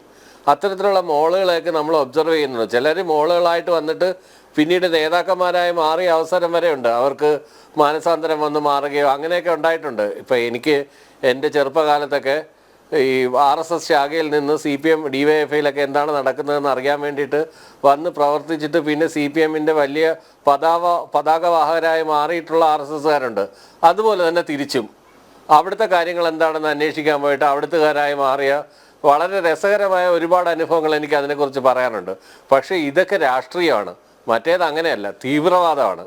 അതാണ് നമ്മൾ വളരെ ശ്രദ്ധിക്കേണ്ടുന്നത്. ഒരു രാഷ്ട്രീയ പ്രവർത്തനവും തീവ്രവാദ പ്രവർത്തനവും രണ്ടും രണ്ടാണെന്നും തീവ്രവാദ പ്രവർത്തനങ്ങൾ, തീവ്രവാദ എലമെന്റ്സ് നുഴഞ്ഞു കയറി കഴിഞ്ഞാൽ എന്തൊക്കെയാണ് സംഭവിക്കുന്നത് എന്നുള്ളതാണ് നമ്മൾ CPM-ന്റെ രാഷ്ട്രീയത്തിൽ തീവ്രവാദ രാഷ്ട്രീയവും കൂടി കലരുമ്പോഴാണ് കേരളത്തിനും രാജ്യത്തിനും ഭീഷണി ഉണ്ടാകുന്നത്. ശ്രീ യുവരാജ് ഗോകുൽ, ഇപ്പോൾ ഡോക്ടർ ബി ജയരാജ് പറഞ്ഞു നിർത്തിയെടുത്തുനിന്ന് നമുക്ക് തുടങ്ങാം. ഈ രാഷ്ട്രീയം എന്നതും മതരാഷ്ട്രീയം, മതവിശ്വാസം എന്നതും ഒക്കെ ഇടകലർത്തി പോകരുത് എന്ന് അദ്ദേഹം പറയുന്നുണ്ട്. പക്ഷേ അദ്ദേഹം പ്രതിനിധാനം ചെയ്യുന്ന പ്രസ്ഥാനം ഏത് വഴിക്കാണ് പോകുന്നതെന്ന് നമുക്ക് വളരെ ഈ ഒരു സാമൂഹ്യ നിരീക്ഷകൻ എന്ന നിലയിൽ നോക്കിയാൽ പോലും CPM-ൽ സംഭവിച്ചുകൊണ്ടിരിക്കുന്നത് എന്താണ്? കഴിഞ്ഞ കുറച്ച് നാളുകളായി പൊളിറ്റിക്കൽ ഇസ്ലാം പിടിമുറുക്കുന്നൊരവസ്ഥയിൽ CPM നിൽക്കുകയാണ്. അതിൻ്റെ ദൂഷ്യഫലങ്ങൾ വളരെ കൃത്യമായി പ്രകടമായത് ഈ 2024 ലോക്സഭാ തെരഞ്ഞെടുപ്പിലാണ്. അത്തരം കണക്കുകളിലേക്കും ഒന്നുമല്ല പോകുന്നത്. നോക്കൂ, ഇവിടെ മോഹനൻ മാസ്റ്റർ ഇത് പറയുന്നതിന് മുൻപ് മുഹമ്മദ് റിയാസിൻ്റെ ഒരു കത്ത് പുറത്തു വന്നിരുന്നു. മെക്സവനെ പൂർണ്ണമായും അഭിവാദ്യം അർപ്പിച്ചുകൊണ്ട്, ആശംസ അർപ്പിച്ചുകൊണ്ട് മെക്സവന് പരിപൂർണമായി പിന്തുണ നൽകുന്ന ഒരു കത്ത് ഇപ്പോൾ നമ്മൾ സ്ക്രീനിൽ കാണിക്കുകയുണ്ടായി. ഇതൊന്നും അറിയാതെയാണോ ഇത്തരത്തിൽ പി മോഹനൻ ഇത്തരത്തിലൊരു പ്രസ്താവന നടത്തിയത്? അത്തരത്തിലൊരു പൊളിറ്റിക്കൽ ഇസ്ലാമിനെയൊക്കെ എതിരെ പറയുമ്പോൾ വളരെ കൃത്യമായ നടപടികൾ, പ്രത്യാഘാതങ്ങൾ ഉണ്ടാകുമെന്ന് അറിയാതെയല്ലല്ലോ പി മോഹനൻ ഇത്തരത്തിലൊരു പ്രസ്താവന നടത്തിയത്. അതിന് പിന്നിൽ എന്തായിരിക്കാം? അല്ല, ഇപ്പോൾ ജയരാജ് സാറ് പറഞ്ഞതിൽ നിന്ന് തന്നെ നമുക്ക് സ്റ്റാർട്ട് ചെയ്യാം. അദ്ദേഹം പറഞ്ഞു എല്ലാത്തിനകത്തും ഇത്തരം മോളുകൾ ഉണ്ടാകും എന്ന് പറഞ്ഞു. മോളുകൾ മാത്രമല്ല, ഇതിനകത്ത് ബ്രിഡ്ജസും ഉണ്ടാകുമെന്നുള്ള കാര്യമാണ് നമ്മൾ മനസ്സിലാക്കേണ്ടത്. ഇപ്പോൾ ഈ ബ്രിഡ്ജസ് എന്ന് പറയുമ്പോൾ അവർക്ക് എവിടേക്കൊക്കെയാണോ പാലം വേണ്ടത് അവിടേക്കൊക്കെ അവർക്ക് പാലങ്ങളുണ്ടാകും. ഇപ്പോൾ മോഹനൻ മാസ്റ്റർ വലിയ ആശങ്കയുടെ പുറത്ത് ഒരു കാര്യം പറയുന്ന സമയത്ത് വളരെ കൃത്യമായി അവർക്ക് CPM-ലേക്കുള്ള പാലങ്ങൾ എന്താണോ ആ പാലങ്ങളെ അവർ ഉപയോഗിക്കുകയും മോഹനൻ മാസ്റ്ററെ ന്യൂട്രലൈസ് ചെയ്യുകയും ചെയ്യുന്ന ഒരു സാഹചര്യം ഉണ്ടായി എന്നുള്ളതാണ് ഇതിൻ്റെ പുറകിൽ നടന്നിട്ടുണ്ടാകാനുള്ള ഒരു സാധ്യത. പിന്നെ ശ്രീ ജയരാജ് സാറ് പറയുന്നുണ്ടായിരുന്നു, എന്താണ് മോഹനൻ മാസ്റ്റർ എക്സ്പ്രസ് ചെയ്ത കൺസേൺ എന്ന് പറയുന്നത് മെക്സവൻ നടത്തുന്നത് പോപ്പുലർ ഫ്രണ്ടുകാരോ ജമാഅത്തെ ഇസ്ലാമിക്കാരോ അല്ല, പക്ഷേ മെക്സവൻ അകത്തേക്ക് ഇത്തരത്തിലുള്ള ആൾക്കാർ കടന്നു കയറിയിട്ടുണ്ടാകാനാണ് സാധ്യത എന്ന്. പക്ഷേ അതിനകത്ത് ദുരൂഹമായിട്ട് അത്തരം അല്ല, ഒരു വാദത്തിന് വേണ്ടി നമുക്കതിനെ എടുക്കാം. പക്ഷേ എന്നാൽ പോലും സാറേ, നമ്മൾ മനസ്സിലാക്കേണ്ടുന്ന ഒരു കൊച്ചുകുട്ടിക്ക് പോലും അതിനെ ഒബ്സർവ് ചെയ്താൽ, ഞാൻ വലിയ രാഷ്ട്രീയ നിരീക്ഷകരൊന്നും ആവേണ്ട കാര്യമൊന്നുമില്ല, ഒരു കൊച്ചുകുട്ടികൾക്ക് പോലും ഒബ്സർവ് ചെയ്താൽ മനസ്സിലാവുന്ന കാര്യമാണ്. 2012 തുടങ്ങിയൊരു സംഘടന 2022 പോപ്പുലർ ഫ്രണ്ടിൻ്റെ നിരോധനം വരെ എവിടെയാണോ തുടങ്ങിയത് അവിടെ മാത്രമുള്ള ഒരു പ്രാദേശിക സംഭവമായി നിലനിൽക്കുകയും, പക്ഷേ അതിനുശേഷം വരുന്ന ഒരു 2 വർഷം കൊണ്ട് 1000-ലധികം ബ്രാഞ്ചസ് ഉള്ള ഒരു സംവിധാനമായി നോർത്ത് കേരളം മുഴുവൻ അത് സ്പ്രെഡാവുകയും ചെയ്യുന്ന സമയത്ത് അതിൻ്റെ അകത്തേക്ക് വളരെ കൃത്യമായിട്ട് സംഘടനാ ബോധത്തോടു കൂടി പ്രവർത്തിക്കുവാൻ കഴിയുന്ന വ്യക്തികൾ അല്ലെങ്കിൽ അതിനെ ഹൈജാക്ക് ചെയ്തിരിക്കുന്ന ഒരു സംവിധാനം അതിൻ്റെ അകത്തേക്ക് കയറിയിട്ടുണ്ട് എന്നുള്ള കാര്യം സുവ്യക്തമാണ്. അപ്പോൾ ആരാണ് അതിൻ്റെ പുറകിൽ? ഇതെന്തുകൊണ്ട് നോർത്ത് കേരളയിൽ മാത്രം അല്ലെങ്കിൽ മലബാർ ബെൽറ്റിൽ മാത്രം നിൽക്കുന്ന ഒരു സാഹചര്യമുണ്ട്? എന്തുകൊണ്ട് സൗത്ത് കേരളയിലേക്കല്ല വളർന്നത്? അല്ലെങ്കിൽ എന്തുകൊണ്ട് എറണാകുളം ബെൽറ്റ് ആ ഒരു മധ്യ കേരളത്തിലേക്കല്ല ഇത് വന്നത്? ഇത് പകരം നോർത്ത് കേരളയിലേക്ക് ഒരു പർട്ടിക്കുലർ കമ്മ്യൂണിറ്റിയുടെ ഭൂരിപക്ഷം നിൽക്കുന്ന ഒരു പ്രദേശത്തേക്ക് മാത്രം ഇത് വന്നിരിക്കുകയാണ്. അപ്പോൾ നമുക്കിപ്പോൾ അതിൻ്റെ വീഡിയോസ് കണ്ടാൽ പോലും നമുക്ക് മനസ്സിലാവും അതിൻ്റെ അകത്ത് പങ്കെടുക്കുന്ന ആൾക്കാർ മുഴുവനും ഏത് മതവിഭാഗത്തിൽ പെട്ടിരുന്നൊക്കെയുന്ന ആൾക്കാരാണെന്ന്. 1-2 ആൾക്കാർ എണ്ണിപ്പറക്കി എവിടെന്നെങ്കിലുമൊക്കെ അല്ലാത്തത് ആൾക്കാരുണ്ടെങ്കിൽ മാത്രമേ ഉണ്ടാവുള്ളൂ. വളരെ എന്താണ് എക്സിബിഷനിസം അല്ലെങ്കിൽ എന്താണ് എക്സിബിറ്റ് ചെയ്തുകൊണ്ട് തന്നെയാണ് അവരുടെ മതചിഹ്നങ്ങളെ എക്സിബിറ്റ് ചെയ്തുകൊണ്ട് തന്നെയാണ് അവർ അതിനകത്ത് പങ്കെടുക്കുന്നത്. ഇപ്പോൾ ഈ നിസ്കാരത്തൊപ്പി എന്നൊക്കെ പറയുന്നത് എന്തിനാണ്? നിസ്കരിക്കാൻ വേണ്ടിയിട്ട് ഉള്ള സമയത്തും അല്ല, വെറുതെ അത് ആൾക്കാരിങ്ങനെ വെച്ചുകൊണ്ട് നടക്കലുണ്ടെങ്കിലും നിസ്കാരത്തൊപ്പി ആക്ച്വലി നിസ്കരിക്കുന്ന സമയത്താണ്. പക്ഷേ ഇവിടെ ഇപ്പോൾ നമ്മൾ ഈ കാണുന്ന വീഡിയോസിൽ പോലും അതുൾപ്പെടെയുള്ള ആൾക്കാർ ഉപയോഗിച്ചുകൊണ്ട്, അപ്പോൾ അത്തരത്തിൽ പ്രകടമായ മതചിഹ്നങ്ങൾ ഉപയോഗിച്ചുകൊണ്ട് തന്നെ അതിൻ്റെ അകത്തേക്ക് ആൾക്കാർ വരികയും പങ്കെടുക്കുകയും ചെയ്യുന്ന സാഹചര്യങ്ങളുണ്ട്. അതിലൊന്നും ആർക്കും ഇപ്പോൾ എന്താണ് പരാതി പറയാനൊന്നും അവകാശമില്ല. കാരണം ഈ കാര്യം വെച്ച് കഴിഞ്ഞാൽ അവർക്ക് എന്താ പങ്കെടുക്കാൻ പാടില്ലേ? പങ്കെടുക്കാം. ഈ നാട്ടിൽ ആർക്ക് വേണമെങ്കിലും എന്ത് മതചിഹ്നങ്ങൾ ഉപയോഗിച്ചുകൊണ്ട് വേണമെങ്കിലും ഏത് പൊതുപരിപാടിയിലും പങ്കെടുക്കാം. പക്ഷേ ഈ പോപ്പുലർ ഫ്രണ്ട് നിരോധനത്തിന് ശേഷം ഇങ്ങനെ ഒരു കൂട്ടായ്മ എന്താണ് റോക്കറ്റ് വിട്ടത് കണക്ക് ഇങ്ങനെ വളർന്ന് പടർന്ന് പന്തലിക്കുകയും അതും അധികം ആരുടെയൊന്നും ശ്രദ്ധയിൽ പെടാത്ത രീതിയിൽ ഇങ്ങനെ പോവുകയും ചെയ്യുന്ന സമയത്ത് അതിനകത്ത് എന്തോ ദർ ഈസ് സംതിങ് ഫിഷി എന്നൊക്കെ നമ്മൾ പറയുന്ന പോലെ എന്തോ ഒരു കുഴപ്പമുണ്ട് എന്നുള്ള കാര്യം പ്രഥമ ദൃഷ്ട്യാ തന്നെ നമുക്കത് മനസ്സിലാകുന്നുണ്ട്. പക്ഷേ ഇപ്പോൾ മോഹനൻ മാസ്റ്റർ അതിനുശേഷം അദ്ദേഹത്തിൻ്റെ മേൽ വലിയ പ്രഷർ വന്നിട്ടുണ്ട്. അല്ലെങ്കിൽ ഒരു ജില്ലാ സെക്രട്ടറി പറഞ്ഞ പ്രസ്താവന തിരുത്തുകയും അദ്ദേഹം അതിനെ ഡൈല്യൂട്ട് ചെയ്യുകയും ചെയ്യുന്ന ഒരു സാഹചര്യം ഉണ്ടാകുന്നുണ്ടെങ്കിൽ അദ്ദേഹത്തിൻ്റെ പുറത്ത് വലിയ പ്രഷർ വന്നിട്ടുണ്ട്. അപ്പോൾ ആ പ്രഷർ ആരുടെ ഭാഗത്തു നിന്നാണ് വന്നത്? അതൊരു വലിയ ചോദ്യമാണ്. ഈ പ്രഷർ ആരുടെ ഭാഗത്തു നിന്നായിരിക്കും അദ്ദേഹത്തിൻ്റെ പുറത്ത് വന്നത്? അങ്ങനെ ഒരു പ്രഷർ വരണം എന്നുണ്ടെങ്കിൽ അത് തീർച്ചയായിട്ടും അദ്ദേഹത്തിൻ്റെ തലപ്പത്ത് നിന്ന് തന്നെ ആയിരിക്കും, സംസ്ഥാന തലത്തിൽ നിന്ന് തന്നെയായിരിക്കും വന്നിരിക്കുന്നത്.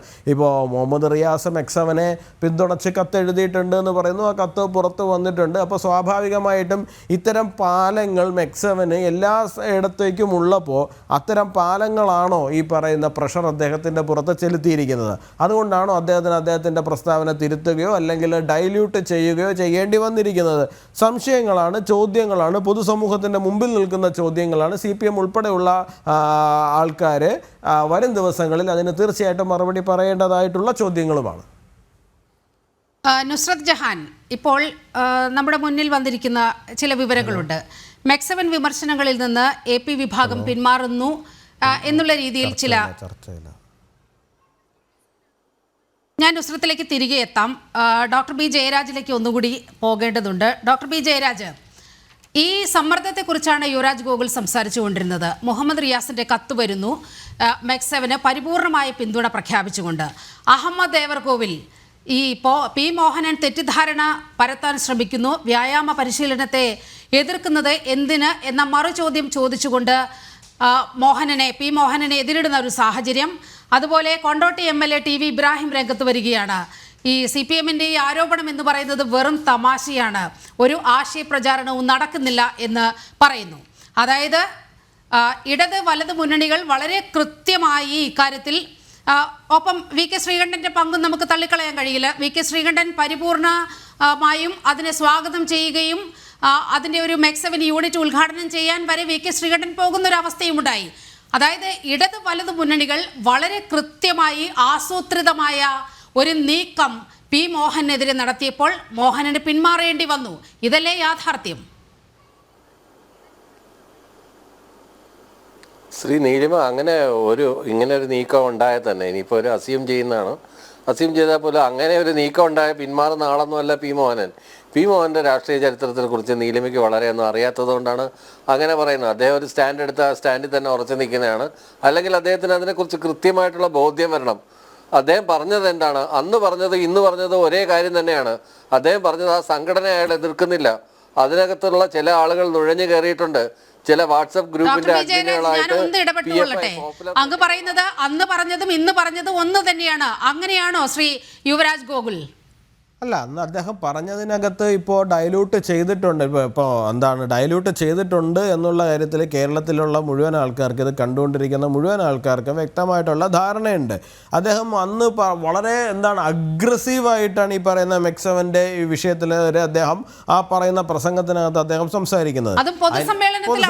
അതെ, അതിനുശേഷം അദ്ദേഹം മീഡിയയുടെ മുമ്പിൽ വരുന്ന സമയത്ത്, മീഡിയ ചോദിക്കുന്ന സമയത്ത് അയ്യോ ഞാൻ അങ്ങനെയല്ലല്ലോ ഇങ്ങനെയാണല്ലോ പറഞ്ഞത് എന്നൊക്കെ ഉള്ള തലത്തിലുള്ള അദ്ദേഹം ഉരുണ്ട് കളിക്കുന്നതും വഴുവഴുപ്പൻ നയം സ്വീകരിക്കുന്നതും ഒക്കെ നമുക്ക് വിസിബിളാണ് സാറേ.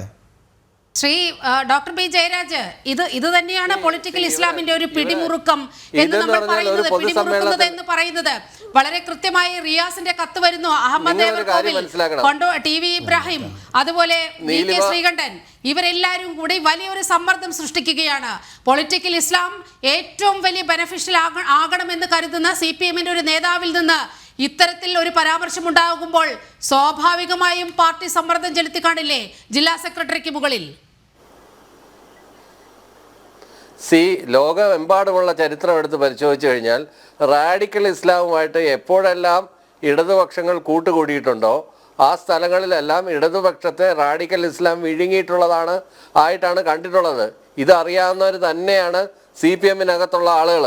ഇവർക്ക് ഈ ലോക സാഹചര്യങ്ങളെല്ലാം ഇഴകീറി പഠിക്കുന്ന ആളുകൾ തന്നെയാണ്. അവർക്ക് കൃത്യമായിട്ട് അറിയാം റാഡിക്കൽ ഇസ്ലാമുമായിട്ടുള്ള ഒരു തരത്തിലുള്ള, നേരത്തെ യുവരാജ് പറഞ്ഞ കണക്കുള്ള ബ്രിഡ്ജുകൾ സ്ഥാപിക്കാൻ ശ്രമിച്ചു കഴിഞ്ഞാൽ ആ ബ്രിഡ്ജ് കത്തിച്ച് അവിടെ പ്രശ്നങ്ങൾ ഉണ്ടാക്കുകയും ഒരു സംഘടനയെ തന്നെ ഇല്ലാതാക്കാൻ കഴിയുകയും ചെയ്യുന്നതാണ് ഈ മത തീവ്രവാദികൾ എന്നുള്ളൊരു കാര്യം കൃത്യമായി മനസ്സിലാക്കുന്നവർ തന്നെയാണ്. അതുകൊണ്ട് ആത്മഹത്യാപരമായ ഒരു തരത്തിലുള്ള സമീപനവും വിശിഷ്യ CPMന്റെ ഭാഗത്തുനിന്ന് ഇത്തരം സംഘടനകൾക്കെതിരെ ഉണ്ടാവില്ല.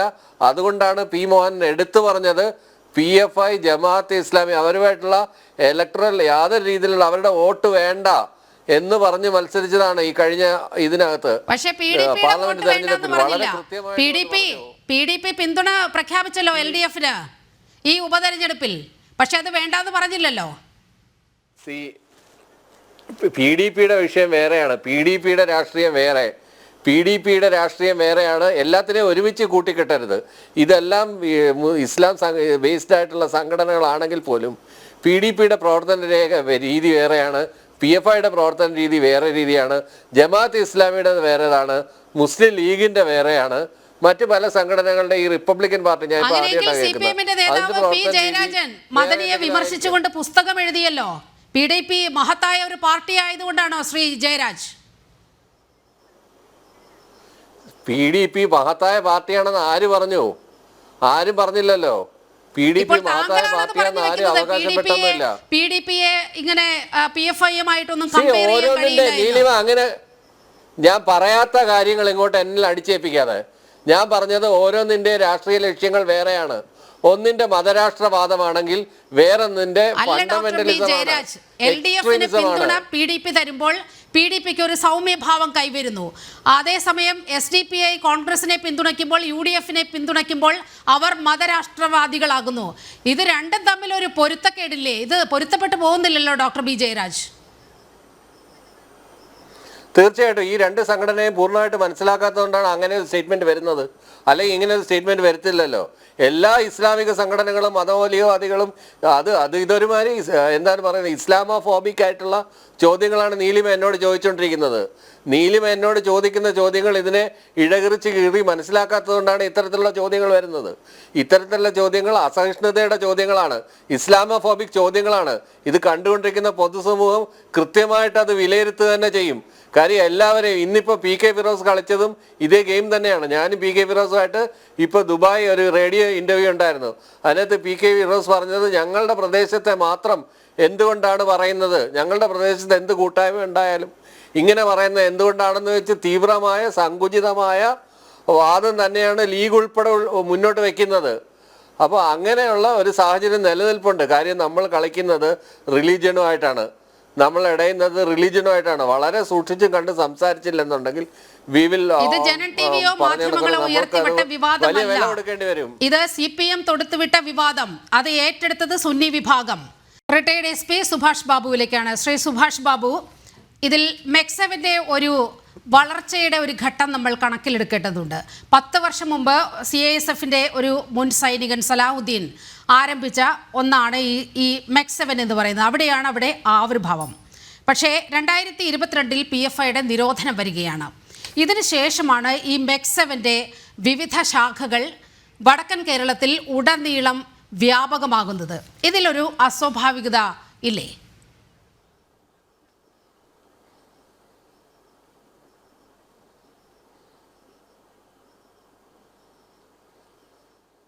സുഭാഷ് ബാബു സർ, ഒന്ന് അൺമ്യൂട്ട് ചെയ്യാമോ? താങ്കൾ പറയുന്നത് കേൾക്കുന്നില്ല. ഒന്ന് അൺമ്യൂട്ട് ചെയ്യൂ പ്ലീസ്.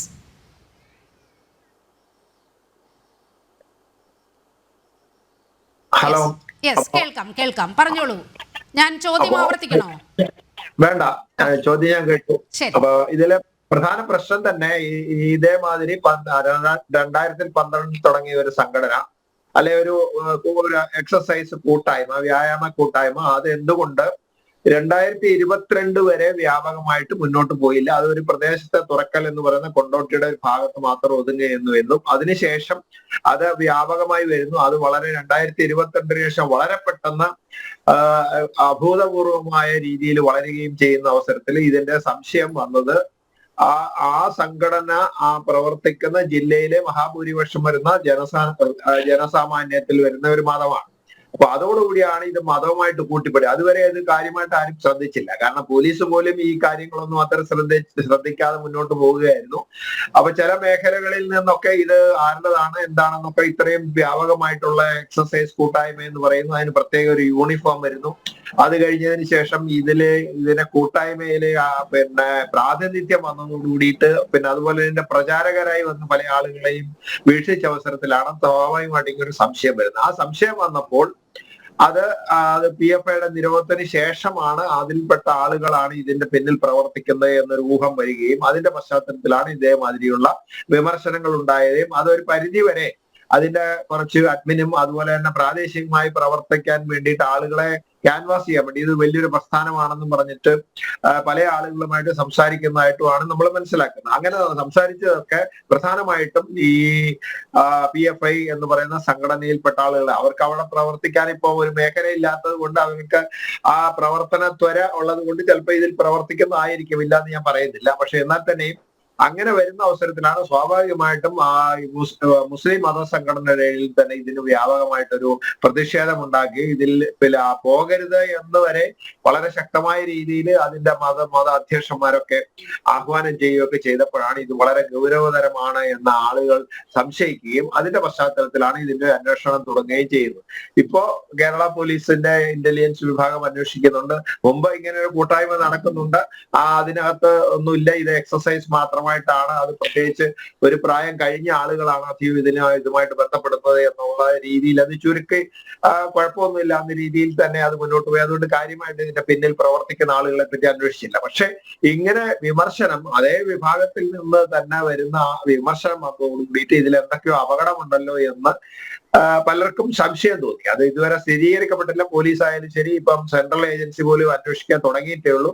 അവർ പലരോടും അവർക്ക് പരിചയമുള്ള പല സോഴ്സിലും ഇതിനെപ്പറ്റി അന്വേഷിക്കുന്നുണ്ട്. അപ്പൊ അവരിപ്പൊ കണ്ടുപിടിച്ച ഒരു കാര്യം എന്താണെന്ന്, ഇതിനകത്ത് PFIയിൽ മുമ്പ് സജീവമായിട്ട് പ്രവർത്തിച്ചിരുന്ന കുറെ ആളുകൾ ഇതിന്റെ പ്രചാരകരായിട്ട് മുന്നോട്ട് വന്നിട്ടുണ്ട്. അതുകൊണ്ട് അവരായിരിക്കാൻ സാധ്യതയുണ്ട് എന്നല്ലാണ്ട് അവരാണെന്നുള്ള സ്ഥിരീകരണം ഉണ്ടായിട്ടില്ല. അപ്പൊ എന്തായാലും ശരി, ഇങ്ങനെ ഒരു സാഹചര്യം വന്നതുകൊണ്ട് ഇതിന്റെ യഥാർത്ഥ സോഴ്സ് എന്താണെന്നും ഇത്ര വ്യാപകമായിട്ട്, കാരണം ഇതിന് കുറച്ച് പണച്ചെലവൊക്കെ ഉണ്ട്. ആ പണച്ചെലവ് തരുന്നതിന് ആരുടെയും ഫീസ് വാങ്ങിക്കുന്നില്ല, സൗജന്യമായിട്ടാണ് ചെയ്യുന്നത്. എല്ലാവരെയും ഈ സ്ഥലത്തേക്ക് കൊണ്ടുവരണം. ആ സംഘാടക വിഭാഗത്തിൽ പ്രവർത്തിക്കുന്ന ആളുകളിലേക്കാണ് ഇതിന്റെ സംശയത്തിന്റെ മുന നീണ്ടിട്ടുള്ളത്. ആ സംശയത്തിന്റെ മുനയുടെ പശ്ചാത്തലത്തിലാണ് സംഘടനകൾ ഇതേമാതിരി പ്രതിഷേധം അറിയിക്കുകയും അത് രാഷ്ട്രീയമായിട്ട് ഏറ്റെടുക്കുകയും ഒക്കെ ചെയ്തു. അത് അനുകൂലവും പ്രതികൂലമായ രീതിയിലുള്ള ചർച്ചയൊക്കെ വന്നു. എന്തായാലും ശരി, തീവ്രവാദ സ്വഭാവത്തിലുള്ള സംഘടനകൾ ഇപ്പൊ നേരത്തെ ഈ ചർച്ചയിൽ ഞാൻ കേട്ടിരുന്നു. അതേമാതിരി തന്നെ ഏത് സംഘടനയായാലും തീവ്രവാദത്തിലേക്ക് പോകുന്നത് ആദ്യം അതൊരു ജനകീയ ഉപകാര അല്ലെങ്കിൽ സേവന സംഘടനയായിട്ട് വരികയും അതിനുശേഷം അതിന്റെ ഒരു വിഭാഗം അല്ലെങ്കിൽ പൂർണ്ണമായിട്ടും അതൊരു തീവ്രവാദ സ്വഭാവത്തിലേക്ക് മാറുകയും ചെയ്ത് ചരിത്രമുള്ളത് കൊണ്ടാണ് ആളുകളെ സംബന്ധിച്ച് സംശയത്തിന്റെ നിലയിൽ കാണുന്നത്. ഇപ്പം NDF-നെ സംബന്ധിച്ചാണെങ്കിലും ശരി, ISS-നെ സംബന്ധിച്ചാണെങ്കിലും ഒക്കെ ഞാൻ ഒരുപാട് കേസുകൾ അതിന്റെ അന്വേഷിച്ചതാണ്. പ്രത്യേകിച്ച് നാദാപുരം എനിക്ക് വളരെ പരിചിതമായ ഒരു സ്ഥലമാണ്. അപ്പൊ അതിൽ ബന്ധപ്പെട്ട അതിൽ ഏത് സാഹചര്യത്തിലാണ് ഉണ്ടായത് നല്ല കാര്യത്തിലാണ്. ഈ ചർച്ചയിൽ പങ്കെടുത്ത് സംസാരിച്ച നുസ്രത്ത് ജഹാൻ അത് ചൂണ്ടിക്കാട്ടുകയും ചെയ്തു. മാറാട് കലാപത്തിലേക്ക് വഴിവെച്ച ഘടകങ്ങളെ കുറിച്ച് നുസ്രത്ത് ജഹാൻ ചൂണ്ടിക്കാട്ടി. അവിടെയും ഇതുപോലൊരു കൂട്ടായ്മയുണ്ടായിരുന്നു. അതാണ് വലിയ കലാപത്തിലേക്ക് അവിടെ നയിച്ചത്. ഒട്ടനവധി പേരുടെ ജീവനെടുത്ത സംഭവം ഉണ്ടായതൊക്കെ അതിന്റെ തുടർച്ചയായിട്ടാണ് നുസ്രത്ത് ജഹാൻ നേരത്തെ നമ്മോട് പങ്കുവച്ചത്. അല്ല, അതെ, ഈ മാറാട് സംഭവത്തിലെ രണ്ടാം സംഭവത്തിലെ സ്പെഷ്യൽ ഓഫീസറായിരുന്നു ഞാൻ. എന്നെ സംബന്ധിച്ച് അതിന്റെ കാര്യങ്ങളൊക്കെ എനിക്കറിയാം. നമ്മളിവിടെ ചർച്ച ചെയ്യേണ്ട കാര്യമില്ല എന്ന് തോന്നുന്നു. എന്തായാലും ശരി, അതിനകത്ത് ഒരു സംഘടനയിൽ നിന്ന് തെറ്റിപ്പിരിഞ്ഞു പോയ ഒരു വിഭാഗം ആസൂത്രണം ചെയ്തിരിക്കുന്നുള്ള അത് ഇവരുടെ അറിവുണ്ടായിരുന്നു. പക്ഷെ ഇവരെ നേരിട്ട് ബന്ധപ്പെട്ടിട്ടില്ല എന്നല്ലാണ്ട് അതിൽ നിന്ന് അതിന്റെ സമാന ചിന്താഗതിയുള്ള ഒരു വിഭാഗത്തിന്റെ ഒത്താശയോടും സഹായത്തോടു കൂടിയിട്ടാണ് ആ കുറ്റകൃത്യം അവിടെ നടന്നത് എന്നുള്ളത് എനിക്ക് ബോധ്യപ്പെട്ടിട്ടുള്ള കാര്യമാണ്. പക്ഷെ എന്നിരുന്നാൽ തന്നെയും ഈ രീതിയിലുള്ള പശ്ചാത്തലമുള്ളത് കൊണ്ടാണ് ഇങ്ങനെയുള്ള സംഘടനയുടെ പ്രചാരകരായി മുന്നോട്ട് വരുന്ന, അല്ലെങ്കിൽ ഈ അഡ്മിൻ വാട്സപ്പ് കൂട്ടായ്മയിലെ അഡ്മിനായിട്ട് വരുന്നതും, പിന്നെ ഇതിനകത്ത് ഒരു ചെറിയൊരു നമ്മൾ കുറുമുന്നണി എന്ന് പറയുന്ന മാതിരി ഒരു കുറു ഗ്രൂപ്പ് ഉണ്ടെന്ന് പറയുന്നുണ്ട്. ആ കുറു ഗ്രൂപ്പ് എന്ന് പറയുന്നതിനെ സംബന്ധിച്ച് രഹസ്യാത്മക സ്വഭാവത്തോടുകൂടി തീവ്രവാദം പ്രചരിപ്പിക്കാൻ വേണ്ടിയിട്ട് ഉണ്ടാക്കപ്പെട്ടതാണെന്നുള്ള സംശയമൊക്കെയാണ് ഇവിടെ പറഞ്ഞു കേൾക്കുന്നത്. അതൊന്നും ഇപ്പോൾ അന്വേഷണ വിധേയമായിക്കൊണ്ടിരിക്കുന്നുണ്ട്. അതൊക്കെ അന്വേഷിച്ച് കണ്ടുപിടിക്കേണ്ട കാര്യമാണ്. എന്തായാലും ഈ മുൻപത്തെ പശ്ചാത്തലവും ഇത് വന്നതിന് ശേഷം ഉണ്ടായ വിമർശനങ്ങൾ, ഏതൊക്കെ മേഖലയിൽ നിന്നാണ് വിമർശനം ഉണ്ടായത്, അതിനെ പ്രതിരോധിക്കാൻ വേണ്ടി ശ്രമിച്ചത് എന്ന് കണ്ടതോടുകൂടിയിട്ടാണ് ഈ സംശയം കൂടുതൽ ശക്തമായിരിക്കുന്നത്. ഇതിന്റെ അന്വേഷണം മുന്നോട്ട് പോകട്ടെ. ഇതിന്റെ പിന്നിലെ അതേമാതിരി ഏതെങ്കിലും അജണ്ട ഉണ്ട് എന്നുള്ളത് തിരിച്ചറിയണമെങ്കിൽ ഒരു അന്വേഷണ ഏജൻസി സ്ഥിരീകരിക്കണം. നാട്ടുകാരെ സംബന്ധിച്ചിടത്തോളം പല രാഷ്ട്രീയമായിട്ടും അതല്ല മതപരമായിട്ടും ഇതിനകത്ത് ഒരുപാട് സംശയങ്ങളുണ്ട്. ആ സംശയങ്ങൾക്ക് അടിസ്ഥാനപരമായിട്ട് മുൻ അനുഭവങ്ങളിൽ നിന്നുണ്ടാകുന്ന സംശയങ്ങളാണ്. അതുകൊണ്ട് നമുക്ക് തള്ളിക്കളയാനും പാടില്ല, അത് ഉൾക്കൊള്ളാനും പറ്റില്ല. എന്തായാലും അതിനൊരു അന്വേഷണം ആവശ്യമാണ്. അന്വേഷണം നടക്കുന്നുണ്ട്. എനിക്ക് തോന്നുന്നത് ഒരു 1-2 മാസത്തിനുള്ളിൽ അതിനൊരു സ്ഥിരീകരണം സെൻട്രൽ ഏജൻസിയുടെ ഭാഗത്തുനിന്ന് വരും എന്ന് ഞാൻ വിശ്വസിക്കുന്നു. കേന്ദ്ര ഏജൻസികൾ ഇക്കാര്യം അന്വേഷിക്കാൻ തുടങ്ങിയെന്നാണ് നമുക്കും ലഭ്യമായ വിവരം. നുസ്രത് ജഹാൻ, ഈ CPM-ന്റെ തൊട്ടുപുറകെ വിമർശനം ഉന്നയിച്ച് വന്നത് സമസ്ത AP വിഭാഗമാണല്ലോ. ഇപ്പോൾ അവരുടേതായ ഒരു വാർത്ത ഞാൻ നേരത്തെ അങ്ങയുടെ ശ്രദ്ധയിലേക്ക് കൊണ്ടുവന്നിരുന്നു. MEG7 വിമർശനങ്ങളിൽ നിന്ന് പിന്മാറുകയാണ് AP വിഭാഗം, സ്ത്രീകളെ പ്രദർശിപ്പിക്കുന്നതാണ് എതിർത്തത് എന്ന ചെറിയൊരു പ്രശ്നത്തിലേക്ക്, സ്ത്രീകളെ പ്രദർശിപ്പിക്കുന്നത് മാത്രമാണ് ഞങ്ങൾ ഉന്നയിച്ച എന്ന പ്രശ്നത്തിലേക്ക് ചുരുക്കിയിരിക്കുകയാണ് AP വിഭാഗം. അവിടെയും സമ്മർദ്ദമുണ്ടോ? പിന്നെ തീർച്ചയായിട്ടും ഇത് സമ്മർദ്ദം തന്നെയാണ്. ഇപ്പൊ മോഹനൻ മാഷ് ഇപ്പോഴും അതിൽ നിന്നൊന്നും മാറിയിട്ടില്ല എന്ന് അയാളെ ബോഡി ലാംഗ്വേജിൽ നിന്ന് മനസ്സിലാക്കാൻ പറ്റും. കാരണം ഇത് അവർക്ക് CPM-ന് ശരിക്കും മനസ്സിലായി. കാരണം അവരുടെ ഇടയിൽ കയറിയിട്ടുള്ള സുഡാപ്പികളും കമ്മ്യൂണിസ്റ്റിൽ വരെ അത് സംഭവിച്ചല്ലോ, നമ്മൾ കണ്ടല്ലോ. ഇതൊന്നും സ്വകാര്യമല്ലല്ലോ. അപ്പൊ ഈ വിധത്തിൽ കമ്മ്യൂണിസ്റ്റ് പാർട്ടീനെ വരെ അറ്റാക്ക് ചെയ്ത് പോണ സംഗതികൾ ഉണ്ടെന്ന് യഥാർത്ഥ ഒരു കമ്മ്യൂണിസ്റ്റുകാരൻ പറഞ്ഞു. അയാൾക്ക് സമ്മർദ്ദം വന്നപ്പോ അയാൾ മാറ്റി. ഇനിയിപ്പോ AP വിഭാഗത്തിനെയും വായ അടയ്ക്കും. കാരണം പെണ്ണുങ്ങളെ മേലിട്ട് ഒഴിയാനുള്ള ഒരു അവസ്ഥ നോക്കുക. അത് കാരണം അതുമാക്കി പെണ്ണുങ്ങളെ മാറ്റിക്കഴിഞ്ഞാൽ ഇത് ഒറിജിനൽ തീവ്രവാദ സംഘടനയിലേക്കും ഏത് സ്വകാര്യ ഇതിലേക്കും പോവാൻ പറ്റുന്നതാണല്ലോ. നമ്മൾ വിചാരിക്കുന്ന പോലെയല്ല റാഡിക്കൽ ഇസ്ലാമിസ്റ്റിന്റെ വളർച്ച ഈ നോർത്തേൺ കേരളയിൽ മാത്രം. എന്താണ് ഇപ്പൊ ഡോക്ടർ യുവരാജ് ചോദിച്ചു റിപ്പബ്ലിക്കൻ പാർട്ടി കേട്ടിട്ടില്ല. അപ്പൊ ഞാൻ പറയാം, ഞാനൊരു കോഴിക്കോട്ടുകാരിയാണ്. റിപ്പബ്ലിക്കൻ പാർട്ടി എന്ന് പറഞ്ഞാൽ നാഷണൽ പാർട്ടിയാണ്. മഹാരാഷ്ട്രയിൽ നിന്നുള്ള രാംദാസ് അഠാവാല പറഞ്ഞ മിനിസ്റ്ററാണ്. 3-ാം തവണയും മോദി മന്ത്രിസഭയിലെ സാമൂഹ്യ നീതി വകുപ്പ് മന്ത്രിയാണ് എന്റെ പ്രസിഡന്റ്. ആ പാർട്ടിന്റെ നാഷണൽ വൈസ് പ്രസിഡന്റായി ഞാൻ ഡൽഹിയിൽ തന്നെ ഇരിക്കുന്നത്. പക്ഷെ കേരളത്തിലെ എല്ലാ കാര്യങ്ങളും അന്നന്ന് അറിയണേ ഉണ്ടായിരുന്ന ഒരു വ്യക്തി എന്ന നിലയ്ക്ക് ഞാൻ പറയാം, മലബാറിൽ മാത്രമാണ് ഈ കളിയാട്ടം നമ്മൾ കാണുന്നത്. അത് എന്തുകൊണ്ട് എന്നുള്ളത് കമ്മ്യൂണിസ്റ്റുകാർ എന്തായാലും ഞാൻ ഇന്ന് 1-2 ആൾക്കാരോട് സംസാരിച്ചപ്പോ അവര് പറഞ്ഞു അവരിതൊന്നും പിന്മാറിയിട്ടില്ല. അവരെ കണ്ണും ചെവിയൊക്കെ ഇതിലേക്ക് തന്നെ വെച്ചിട്ടുണ്ട്. കാരണം ഇതിന്റെ അനുഭവം നമ്മളെ കോഴിക്കോട് കത്തിപ്പോവാണ്ടിരുന്നത് നമ്മളെയൊക്കെ ഭാഗ്യം. ഇപ്പൊ സാറ് പറഞ്ഞ പോലെ മാറാട് കലാപത്തിലൊക്കെ വിഷയങ്ങൾ വന്ന് അതുപോലെയുള്ള കാര്യങ്ങൾ ഇവിടെ മാത്രം വളം വെച്ച് കൊടുക്കാൻ കാരണം എന്താന്നുള്ളത് തന്നെയാണ് NIA പോലത്തെ ഏജൻസികൾ അന്വേഷിച്ചുകൊണ്ടിരിക്കുന്നത്. എന്തായാലും ഞാനും അറിയാൻ പറ്റി ഇന്ന് ഇവിടെ ഡൽഹിയിൽ വെച്ച് NIA അന്വേഷണം തുടങ്ങിയിട്ടുണ്ട്. കാരണം ഈ വീഡിയോസ് ഒക്കെ ഇല്ലേ ഇവരുടെ വീഡിയോകളൊക്കെ ഭയങ്കര റെയർ വീഡിയോസാ. പെണ്ണുങ്ങളെ കുട്ടികളെ അത് ശരിക്കും അവർ പെട്ടിട്ടുണ്ട്. ട്വിറ്ററിൽ വന്ന ഒരു വീഡിയോ വെച്ചിട്ടാണ് ഇവിടെ മുഴുവനും സോഷ്യൽ മീഡിയയിലും ഹിന്ദി പത്രങ്ങളിലും എല്ലാ മീഡിയകളിലും വന്നു കഴിഞ്ഞു. അപ്പൊ അന്വേഷണം പോവാണ്ടിരിക്കാൻ ഒരു സാധ്യതയില്ല. കാരണം എല്ലാം വരുന്ന അവിടെയാണ്. ഈ കഴിഞ്ഞ ഒരു 10 വർഷത്തിന് ശേഷം 5-8 വർഷത്തിന് ശേഷമാണ് കേരളത്തിലേക്ക് ഇതുപോലുള്ളത്. അപ്പൊ ലാസ്റ്റ് എത്തുമ്പോ ഞങ്ങൾ ആൾക്കാർ എന്ന് പറഞ്ഞ് എല്ലാവരും ഒന്നിച്ചാവുന്ന ഒരു സ്വഭാവം ഞങ്ങൾക്കുണ്ട്. അത് ഞങ്ങൾ അതിൽ ബെസ്റ്റ് ആൾക്കാരാ. ലോകത്തിലെ ഐക്യം എന്ന് പറഞ്ഞാൽ അതാ. ഇപ്പൊ കണ്ടില്ലേ എന്താണ് സിറിയയില് ഭരണം വന്നു കഴിഞ്ഞപ്പോഴത്തേക്കും ഇപ്പൊ എന്തായി, അവിടെ ഒരു വിസ്മയായി മാറി. താലിബാനിലും ഇതായി. അപ്പൊ ഇവിടെ പിടിച്ചടക്കി ഒരു രാജ്യം സ്വന്തമാക്കി കഴിയുമ്പോഴുള്ള ഈ റാഡിക്കലിസ്റ്റ് മനോഭാവം അധിക പേര് ബംഗ്ലാദേശിലും വിസ്മയമാണ്. ബംഗ്ലാദേശ് വിസ്മയം ഞാൻ ഇവിടെ കണ്ടോണ്ടിരിക്കുന്നു. അവിടുത്തെ ആൾക്കാർ ഇവിടെ വരുന്നതും പറയുന്നതും ഒക്കെ. ഡൽഹിയിൽ ഭയങ്കരമായിട്ട് നമ്മൾ ഇസ്കോണിന്റെ ആൾക്കാരുള്ളതുകൊണ്ട് അറിയാലോ എത്രമാത്രം കഷ്ടപ്പെടുന്നുണ്ട്. ഇസ്കോണിനെ പറ്റി ഒരു കാര്യം സംസാരിക്കാനോ ഈ ഭാരതത്തിലെ മൈനോറിറ്റീനെ പറ്റി പറയും. ഭാരതത്തിലെ മൈനോറിറ്റിക്ക് എന്താണ് ഇവിടെ ഒരു കുറവ്? ഇവര് ഇതൊക്കെ ഉണ്ടാക്കി റാഡിക്കൽ ഇസ്ലാമിസ്റ്റ് കൊണ്ടുവന്ന് കേരളം പോലെ സുഖമായിട്ട് മനുഷ്യർ ജീവിക്കണം ഒരു സ്ഥലവും ഇല്ല. കാരണം ഇവരെ പണവും ഇവരുടെ ഈ ഇതും ഒക്കെ യൂസ് ചെയ്യണത് ഒരു രാജ്യം വെട്ടി ഉണ്ടാക്കാൻ തന്നെയാ. അതിന് ഒരു സംശയമില്ല. ആരെന്ത് പറഞ്ഞാലും നമുക്കത് അറിയാം. ഇവര് പറയുന്നില്ല ഞങ്ങൾ വ്യക്തമായി പറഞ്ഞോന്ന് ചോദിക്കൂ. അപ്പോ വ്യക്തമായി പറയല്ല, ഇങ്ങനെ വഖഫ് പോലെയുള്ള സംഗതികൾ കൊണ്ടുവരുമ്പോ ഇവരുടെ ഇടയിലൊക്കെ ചർച്ചകൾ നടക്കുന്നുണ്ട്. അപ്പൊ നമുക്ക് അതിന്നൊക്കെ കിട്ടൂ. ഇപ്പൊ ഈ ഒരു കൂട്ടായ്മയിലും ശ്രദ്ധിക്കേണ്ട ഒരു കാര്യമില്ലേ, പള്ളി മഹല് കമ്മിറ്റികളാണ് ഇതിൽ ഈ വീടുകളിൽ അറിയിച്ച് ഇവരെ കൊണ്ടുവരുന്നത്. മഹല് പറയുമ്പോ സുന്നികളുണ്ട്, EK സുന്നികള്, ലീഗിനോട് അനുഭാവമുള്ള സുന്നികളാണ് ഇതിന് പോയ ആൾക്കാര്. അതെങ്ങനെ ഇവരും എങ്ങനെ യോജിക്കും? മൗദൂദികളും ഈ സുന്നി വിഭാഗവും എങ്ങനെ യോജിക്കും എന്നുള്ള ആണ് നമ്മൾ ഒന്നും ആലോചിക്കേണ്ട ഒരു കാര്യം. അപ്പൊ ഇവരെല്ലാം കാര്യം വരുമ്പോ എന്തായാലും ഒരു കാര്യമുണ്ട്, നരേന്ദ്രമോദി കാരണം മുസ്ലിങ്ങള് കണ്ട സലാം അടക്കാതെയും ഒരു പിന്നെ ബാത്റൂമിൽ പോകാൻ പോലും ഒരു പള്ളിയില് വഹാബി പോവില്ല, സുന്നീന്റെയില് പിന്നെ ജമാഅത്താരം പോവില്ല. ഇങ്ങനത്തെ ആൾക്കാര് ഒന്നിക്കും ലാസ്റ്റ്. കാരണം മോദീനെ താഴെയിറക്കാൻ വേണ്ടിയിട്ട് ഞങ്ങൾ ഇസ്ലാമിക കൂട്ടായ്മ പറഞ്ഞു. അതുകൊണ്ട് ഇനിയിപ്പോ ഇവരെ കൂടി എന്നുള്ളത്, ഇവര് വാക്ക് മാറ്റി എന്നുള്ളതിന് ഒരു അത്ഭുതപ്പെടാനുമില്ല. അതൊക്കെ സംഭവിക്കാവുന്നേ ഉള്ളൂ. അപ്പൊ ഈ വിധത്തിൽ ഇവരെ കാര്യങ്ങൾ ഇവര് വിഷം കുത്തിവെക്കുന്ന മനസ്സുകളിലേക്ക് കുത്തിവെക്കുകയാണ്. കാരണം എന്താണ് ആ ബ്രെയിനില് കുട്ടികളെ തൊട്ട് പഠിപ്പിക്കുമ്പോ അപ്പൊ വയസ്സായ ആൾക്കാരെയും കൊണ്ടുപോയി ഒരു 55-60 വയസ്സുള്ളവരൊക്കെ പോകുന്നുണ്ട്. അപ്പൊ ആ എക്സസൈസ് കഴിയുമ്പോ ഇവരെന്താ പറയണത് എന്നുള്ളത് നമുക്ക് നാളെ പറയാൻ പറ്റില്ല.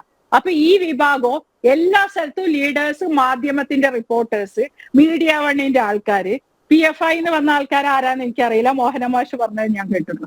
പക്ഷെ ഞാൻ അന്വേഷിച്ച മഹലുകളിലൊക്കെ അറിയാൻ പറ്റിയ മൗദൂദി ഭാഗത്തു നിന്നുള്ള ആൾക്കാരാണ് ലീഡേഴ്സ്. അപ്പൊ ഇങ്ങനെ ഒരു സാധനം പെട്ടെന്ന് അവർക്ക് വരിക, പെണ്ണുങ്ങൾ എക്സസൈസ് ചെയ്യാൻ പാടില്ല, ട്രെയിനർ ഉണ്ടാവാൻ പാടില്ല, പിന്നെ എന്താണ് വോട്ട് ചെയ്യാൻ പാടില്ല, ഇതൊന്നും നമ്മൾ ഇസ്ലാമിലെ ഹറാമാക്കപ്പെട്ട കാര്യമൊക്കെ അവർക്ക് ആവശ്യമുള്ളതാക്കി എടുക്കുന്ന സമയം വരുമ്പോ നമുക്കെല്ലാം പറ്റും, ഞങ്ങൾ ഒന്നാണ്. ആ ഒരു ചിന്താഗതിയിലൂടെ അവർ പോകുന്നത് കമ്മ്യൂണിസ്റ്റിൽ രാഷ്ട്രബോധമുള്ള ഒരു മനുഷ്യനെങ്കിലും ഓർക്കുന്നതല്ല.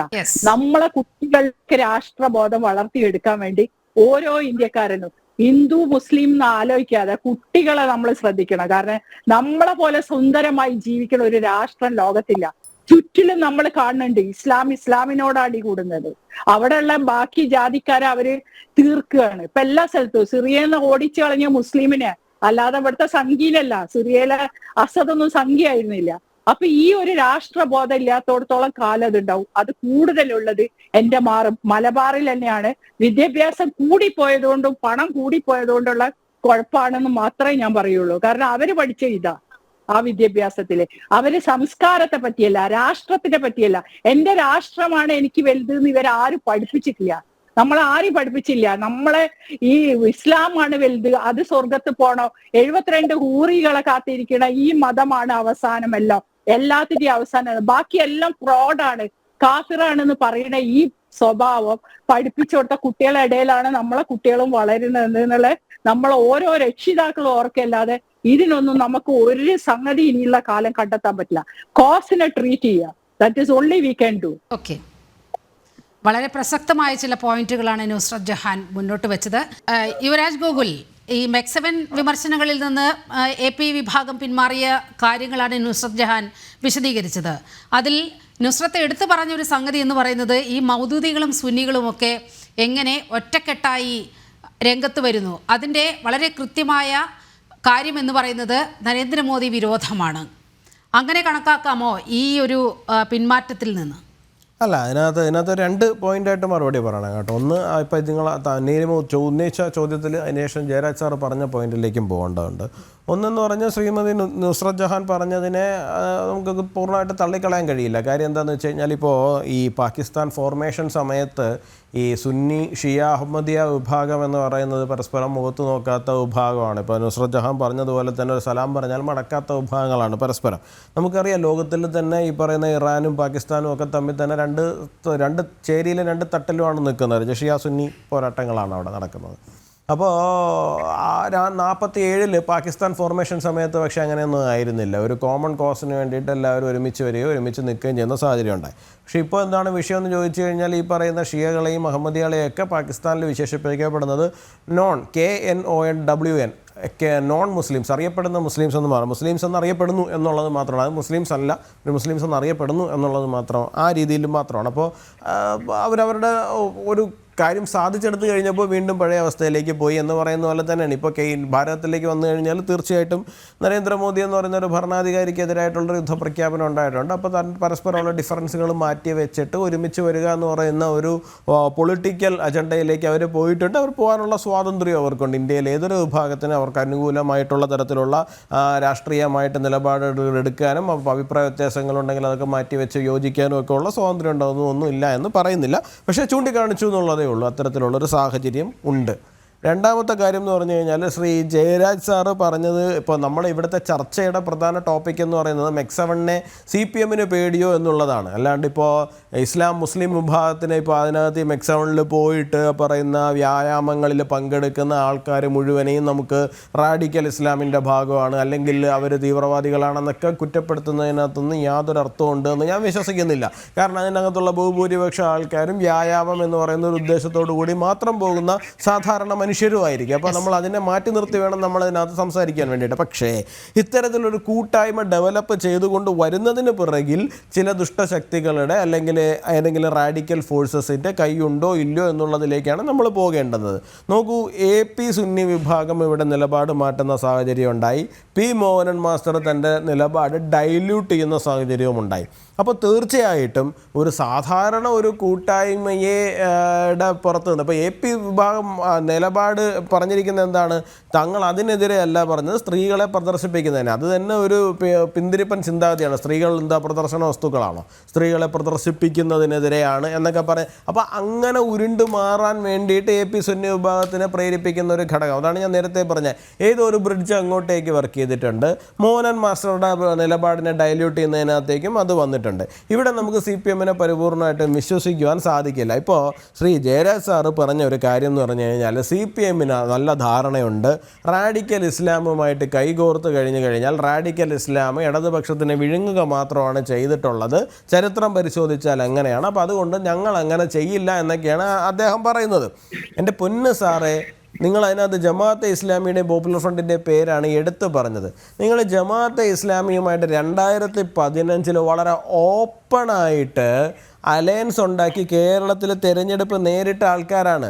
സാറിന് വേണമെങ്കിൽ 2015 ഹിന്ദുവിൻ്റെ റിപ്പോർട്ട് വേണമെങ്കിൽ ഞാൻ വായിക്കാം, അല്ലെങ്കിൽ സാറിന് അയച്ചു തരാം. അതിനകത്ത് വ്യക്തമായിട്ട് കോഴിക്കോട്, മുക്കത്ത് തുടങ്ങി പല സ്ഥലങ്ങളിലും CPM എങ്ങനെയാണ് സ്ഥാനാർത്ഥിയെ നിർത്താതെ മുസ്ലിം ലീഗിനെതിരായിട്ട് മത്സരിക്കുന്ന ജമാഅത്തെ ഇസ്ലാമി സ്ഥാനാർത്ഥികളെ പിന്താങ്ങുന്നതെന്ന് കൃത്യമായിട്ട് പറഞ്ഞിട്ടുണ്ട്. ഹമീദ് ചേന്നമംഗലൂരിനെ പോലെ, ഇപ്പോൾ സാറിനേക്കാൾ എത്രയോ കാലങ്ങൾക്ക് മുമ്പേ ഇടത് നിരീക്ഷകൻ എന്ന് പറഞ്ഞ് മലയാളികളുടെ മുൻപിലേക്ക് വന്ന ഒരാളാണ് ഹമീദ് ചേന്നമംഗലൂർ. ഹമീദ് ചേന്നമംഗലൂർ വളരെ കൃത്യമായിട്ട് ഏതൊക്കെ സ്ഥലങ്ങളിലാണ് LDF ഈ പറയുന്ന ആൾക്കാരെ പിന്താങ്ങുവാൻ വേണ്ടിയിട്ട് നിലപാടെടുത്തിരിക്കുന്നതെന്നുള്ള കാര്യം ജനത്തിനോടോ ജന്മഭൂമിയോടോ ഒന്നുമല്ല കേട്ടോ. അതാ ഹിന്ദുവിനോട്, ഇംഗ്ലീഷ് ദേശാഭിമാനി എന്നറിയപ്പെടുന്നത് ഹിന്ദുവിനോട് അദ്ദേഹം കൊടുത്തിരിക്കുന്ന ഒരു സ്റ്റേറ്റ്മെൻ്റ് ഉണ്ട്. അപ്പം നിങ്ങൾ ഈ പറയുന്ന റാഡിക്കൽ ഇസ്ലാമുമായിട്ട് അങ്ങ് തന്നെ പേരെടുത്ത് പറഞ്ഞാണ് ജമാഅത്തെ ഇസ്ലാമിയുടെ. അപ്പോൾ ഇവരുമായിട്ടൊക്കെ കൈകോർത്തിരിക്കുന്ന സാഹചര്യങ്ങൾ നമ്മുടെ കേരളത്തിൽ തന്നെ, നമ്മുടെ കൺമുമ്പിൽ തന്നെ നമ്മൾ കണ്ടിട്ടുണ്ട്. അബ്ദുൽ നാസർ മദനിയെ പോലെ ഒരാളെ വേദിയിൽ കൊണ്ടുവരുവാനും ശ്രീ പിണറായി വിജയൻ ഉൾപ്പെടെ, അന്നത്തെ CPM സംസ്ഥാന സെക്രട്ടറിയാണ് അദ്ദേഹത്തിന് ഉൾപ്പെടെ ഇദ്ദേഹവുമായിട്ട് വേദി പങ്കിടുവാനും യാതൊരു മടിയും കേരളത്തിലുണ്ടായിട്ടില്ല. അപ്പോൾ റാഡിക്കൽ ഇസ്ലാമുമായിട്ട് കൈകോർക്കുവാൻ CPM യാതൊരു മടിയും ഉണ്ടെന്ന് ഞങ്ങൾ വിശ്വസിക്കുന്നില്ല. പക്ഷേ P മോഹനൻ മാസ്റ്റർ ഇവിടെ അദ്ദേഹത്തിൻ്റെ നിലപാട് ഡൈല്യൂട്ട് ചെയ്യുവാനുള്ള ഒരു സാഹചര്യം ഉണ്ടായിട്ടുണ്ടെന്നുണ്ടെങ്കിൽ some external factors worked behind that എന്നുള്ളത് മനസ്സിലാക്കുവാൻ വേണ്ടിയിട്ടുള്ളത് ബേസിക് കോമൺ സെൻസ് മാത്രം മതിയാകും. അത് മാത്രം മതി അദ്ദേഹത്തിൻ്റെ ഡൈല്യൂട്ട് ചെയ്യാൻ വേണ്ടിയിട്ട് ഒരു എക്സ്റ്റേണൽ ഫോഴ്സ് അവിടെ അല്ലെങ്കിൽ എക്സ്റ്റേണൽ ഫാക്ടർ അവിടെ വർക്ക് ചെയ്തിട്ടുണ്ട് എന്നുള്ള കാര്യം മനസ്സിലാക്കുവാൻ വേണ്ടിയിട്ട്. അപ്പോൾ CPM നമ്മൾ എങ്ങനെയാണ് ഈ ഒരു കാര്യത്തിൽ നമുക്ക് വിശ്വസിക്കാൻ സാധിക്കുക? നിങ്ങൾ അങ്ങനത്തെ ചരിത്രം ഇല്ലാത്ത സംഘടനയോ ഇല്ലാത്ത രാഷ്ട്രീയ പാർട്ടിയോ ഒന്നുമല്ല. നിങ്ങൾക്ക് അത്തരം രാഷ്ട്രീയ നിലപാടുകൾ എടുക്കാൻ അറിയാം. അതിനുശേഷം നിങ്ങൾ ആ നിലപാടിന് ഒരു ഓമന പേരിട്ട് വിളിക്കും. ആ ഓമന പേര് എന്ന് പറയുന്നത് അടവ് നയം എന്നാണ്. ഞങ്ങളുടെ അടവ് നയമായിരുന്നു ഇവരുമായി സഹകരിക്കുക, ഞങ്ങളുടെ അടവ് നയമായിരുന്നു മറ്റവരുമായി സഹകരിക്കുക. ഇങ്ങനെ പറയുന്ന ഒരു സാഹചര്യത്തിലേക്ക് നിങ്ങൾ കൊണ്ടുപോവുകയും ചെയ്യും. അപ്പോൾ കേരളത്തിൻ്റെ പൊതുസമൂഹത്തിനെ സംബന്ധിച്ചിടത്തോളം നിങ്ങളെ വിശ്വസിക്കുക ഈ വിഷയത്തിലെന്ന് പറയുന്നത് കുറച്ച് ബുദ്ധിമുട്ടാണ്. ആ വിശ്വാസം ഇല്ലാത്തത് കൊണ്ട് തന്നെയാണ് ആലപ്പുഴയിൽ ഉൾപ്പെടെ നിങ്ങളുടെ ഏരിയ കമ്മിറ്റികൾ ഉൾപ്പെടെ രാജിവെച്ച് പോകുന്ന സാഹചര്യം ഉണ്ടായിട്ടുള്ളത്. കാരണം പോപ്പുലർ ഫ്രണ്ടുകാരാണ് ഇവിടെ ഞങ്ങളെ നിയന്ത്രിക്കുന്നത് എന്ന് പറഞ്ഞിട്ട് ഈ പറഞ്ഞ ഏരിയ കമ്മിറ്റികൾ പലതും രാജിവെച്ച് പോകുന്ന സാഹചര്യം പോലും ഉണ്ടായത് നിങ്ങളുടെ നേതൃത്വത്തിന്, ഈ പറയുന്ന താഴെക്കിടയിലുള്ള നിങ്ങളുടെ അണികൾക്ക് പോലും വിശ്വാസമില്ലാത്തത് കൊണ്ടാണ്. യെസ്, ആലപ്പുഴ തെരഞ്ഞെടുപ്പിൽ ലോക്സഭാ തെരഞ്ഞെടുപ്പിൽ ആലപ്പുഴയിൽ എന്ത് നടന്നു എന്നുള്ളത് നമ്മുടെ മുന്നിൽ വളരെ വ്യക്തമായി നിൽക്കുകയാണ്. ഡോക്ടർ B ജയരാജ് അങ്ങ് ലൈനിലുണ്ട് എന്ന് പ്രതീക്ഷിക്കുകയാണ്. ഡോക്ടർ B ജയരാജ്, ഇത്തരത്തിൽ ഈ ന്യൂനപക്ഷ പ്രീണനം നടത്തിയതിൻ്റെ കൃത്യമായ ഫലം നിങ്ങൾക്ക് 2024 തെരഞ്ഞെടുപ്പിൽ കിട്ടി. ആലപ്പുഴയിൽ എന്താണ് സംഭവിച്ചത് എന്ന് നോക്കൂ. അവിടെ ശോഭാ സുരേന്ദ്രന് ലഭിച്ച വോട്ടുകൾ ഏത് ബെൽറ്റിൽ നിന്നാണ്? അവിടെ കൃത്യമായി ഈഴവ ബെൽറ്റിൽ നിന്നും വളരെ കൃത്യമായി BJPക്ക് വോട്ടുകൾ ഒഴുകുന്ന ഒരു സാഹചര്യമുണ്ടായി. മാത്രവുമല്ല, ഇതിൻ്റെ പേരിൽ CPM-ൽ കടുത്ത വിഭാഗീയത അവിടെ നിലനിൽക്കുകയാണ്. ഈ പോപ്പുലർ ഫ്രണ്ട് ബന്ധം ആരോപിച്ചുകൊണ്ടാണ് CPM-ൽ എത്രയോ സഖാക്കൾ BJPയിലേക്ക് വരുന്നൊരു സാഹചര്യമുണ്ടായി. ഏരിയ കമ്മിറ്റികളിലെല്ലാം പ്രശ്നം നിലനിന്നു. ഇതിൻ്റെയൊക്കെ അടിസ്ഥാനം എന്ന് പറയുന്നത് നിങ്ങളുടെ ഈ പ്രീണനമായിരുന്നു. ഇനിയെങ്കിലും ഇതൊന്ന് തിരിച്ചറിഞ്ഞുകൂടെ? നീലിമ, ആലപ്പുഴ ജില്ലയിലെ കാര്യം നമ്മൾ എടുക്കുന്നത് എപ്പോഴെല്ലാം ഇടതുപക്ഷ അധികാരത്തിൽ വരുമ്പോഴും അന്നേരം ആലപ്പുഴ ജില്ലയിൽ അമ്പേ പരാജയമായിരിക്കും LDF. എപ്പോഴെല്ലാം LDF ആലപ്പുഴ ജില്ലയിൽ ജയിക്കുന്നു ആ വർഷം ഭരണം കിട്ടത്തുമില്ല. ഇതാണ് കേരള രാഷ്ട്രീയത്തിൻ്റെ ചരിത്രം. നമ്മൾ വളരെ ലിമിറ്റഡ് ആയിട്ടുള്ള വരികളിൽ പറഞ്ഞു കഴിഞ്ഞാൽ ഇതാണ് അവിടുത്തെ സ്ഥിതി. പിന്നെ അവിടുത്തെ ഒരുപാട് ഇൻഫൈറ്റ്സിൻ്റെ വിഷയങ്ങൾ മറ്റൊന്നുമല്ല. ഇതൊരു വിഷയം തന്നെയാണ്, ഇല്ലെന്ന് ഞാൻ പറയുന്നില്ല. ഇത്തരത്തിലുള്ള നുഴഞ്ഞുകയറ്റം അവിടെ പ്രശ്നങ്ങൾ ഉണ്ടാക്കിയിട്ടുണ്ട്.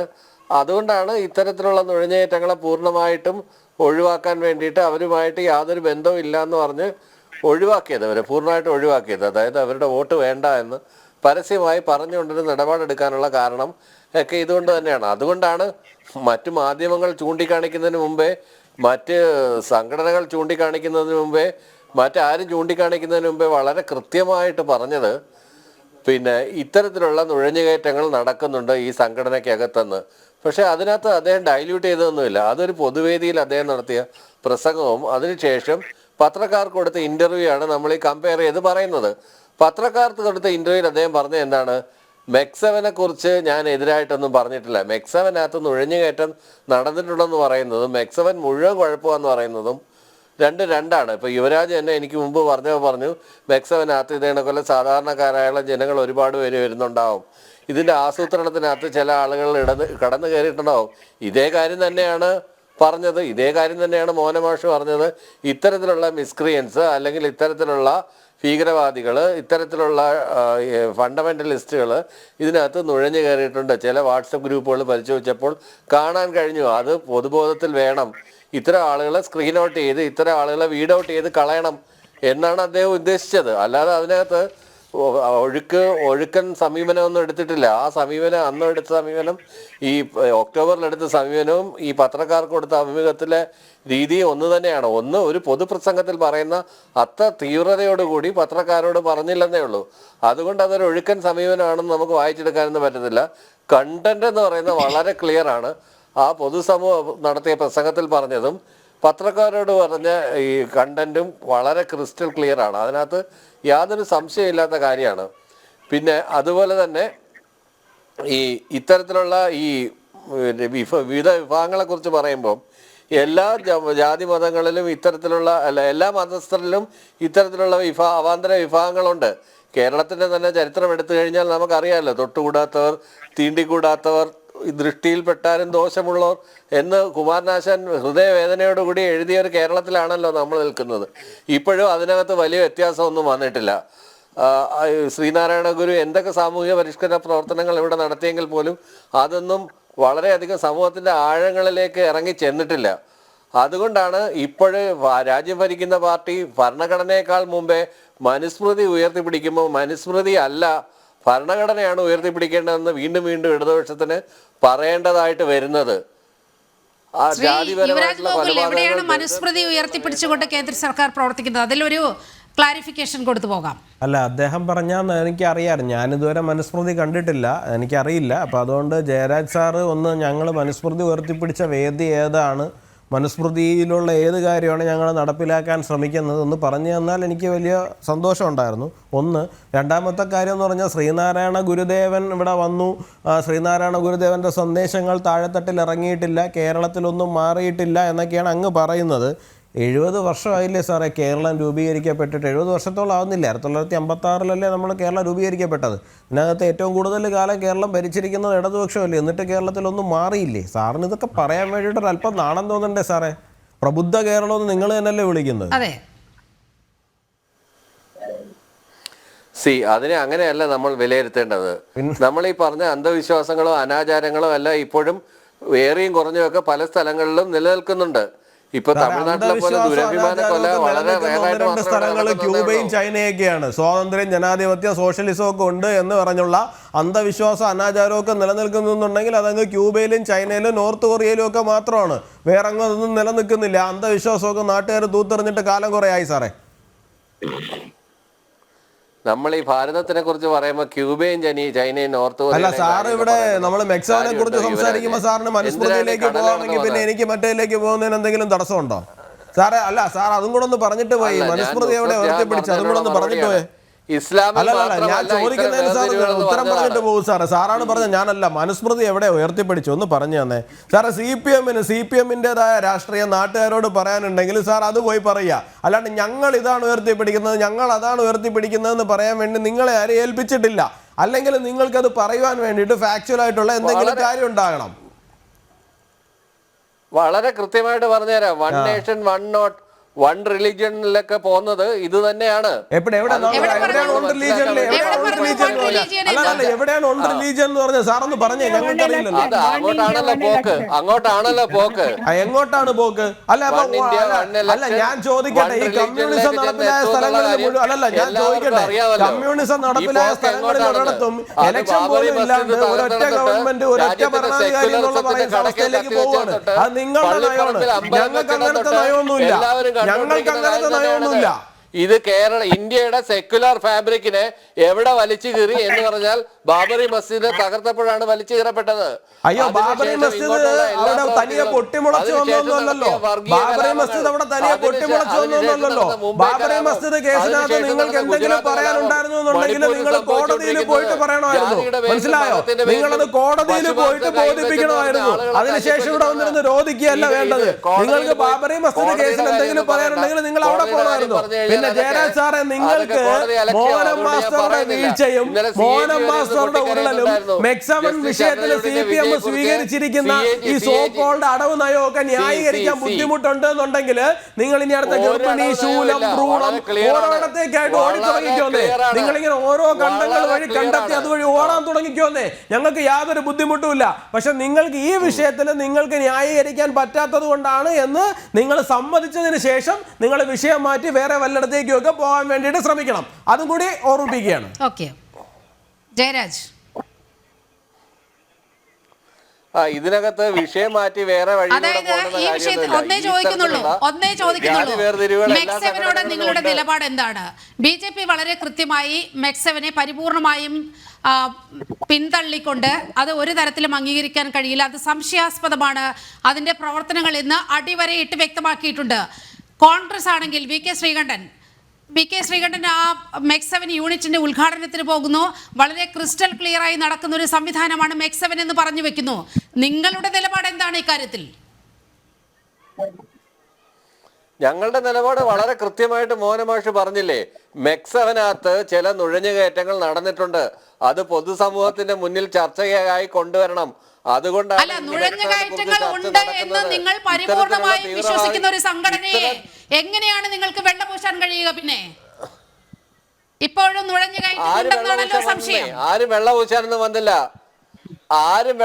വന്നില്ല. ഇത്തരം കാര്യങ്ങൾ, ഇത്തരം സംഘടനകളും കൂട്ടായ്മകളും ഉണ്ടാവുമ്പോൾ, പൊളിറ്റിക്കൽ ആയിട്ടുള്ള സംഘടനകൾ ഉണ്ടാവുമ്പോൾ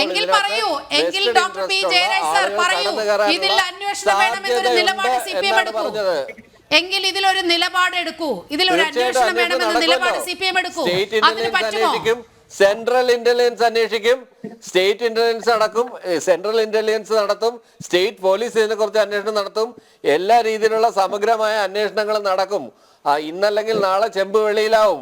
അതിനകത്ത് യാതൊരു സംശയം വിചാരിക്കേണ്ട. ഇതിനകത്ത് ആരെയും മറച്ചു വെക്കാനോ ആരെയും സംരക്ഷിക്കാനോ ഇല്ല.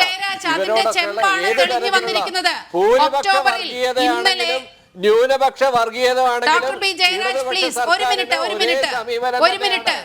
ഒക്ടോബറിലാണ് ഇന്നലെയല്ല പി മോഹനന്റെ ഭാഗത്ത് നിന്നും ഈ പരാമർശം ഉണ്ടായത്. ഒക്ടോബറിൽ നടന്ന ഒരു പൊതുസമ്മേളനത്തിലാണ് ഈ വാക്കുകൾ പുറത്തു വന്നത്. അവിടെ സ്വാഭാവികമായും CPM-ന്റെ വലിയൊരു പരിപാടിക്കിടയിലാണ്. ഇവിടുത്തെ സ്റ്റേറ്റ് ഇന്റലിജൻസ് ഇതൊന്നും അറിയുന്നില്ലേ? സ്പെഷ്യൽ ബ്രാഞ്ച് ഇതൊന്നും അറിയുന്നില്ലേ? അറിഞ്ഞിട്ടുണ്ടെങ്കിൽ ഏതെങ്കിലും വിധത്തിലുള്ള ഒരു അന്വേഷണം നടത്തിയോ? ആഭ്യന്തര വകുപ്പിന്റെ വീഴ്ചയിലെ അങ്ങനെയെങ്കിൽ നുഴഞ്ഞുകയറ്റക്കാർ ഉണ്ട് നിങ്ങൾ സംശയിച്ച നിങ്ങളുടെ പാർട്ടി നേതാവ് മുന്നോട്ട് വെച്ച ആ പ്രശ്നത്തിൽ ഒരു അന്വേഷണം നടന്നില്ല എങ്കിൽ അത് പിണറായി ഭരിക്കുന്ന ആഭ്യന്തര വകുപ്പിന്റെ പരാജയമല്ലേ? സ്റ്റേറ്റ് ഇന്റലിജൻസ് ഒരു അന്വേഷണം നടത്തിയോ സെൻട്രൽ ഇന്റലിജൻസ് ഒരു അന്വേഷണം നടത്തിയോ എന്നൊക്കെ പത്രക്കാരെ എല്ലാം വിളിച്ചു വരുത്തി ഇന്ന അന്വേഷണങ്ങൾ നടത്തിയിട്ടുണ്ട്, ഇന്നതൊക്കെയാണ് ഞങ്ങളുടെ കണ്ടെത്തലങ്ങൾ എന്ന് പറഞ്ഞിട്ട് പബ്ലിസൈസ് ചെയ്യലല്ല സ്റ്റേറ്റിന്റെ ജോലി. ചില കാര്യങ്ങൾ പരസ്യമായി പറയേണ്ടുന്ന കാര്യങ്ങളുണ്ടെങ്കിൽ അത് പത്രക്കാരോട് പറയും, പൊതുജന സമൂഹത്തെ പറയും. ചില കാര്യങ്ങൾ പറയേണ്ടതുണ്ടെങ്കിൽ മാത്രമേ പറയുകയുള്ളൂ. അത് സെൻട്രൽ ഇന്റലിജൻസ് ആണെങ്കിലും സ്റ്റേറ്റ് ഇന്റലിജൻസ് ആണെങ്കിലും അങ്ങനെ തന്നെ ചെയ്യൂ.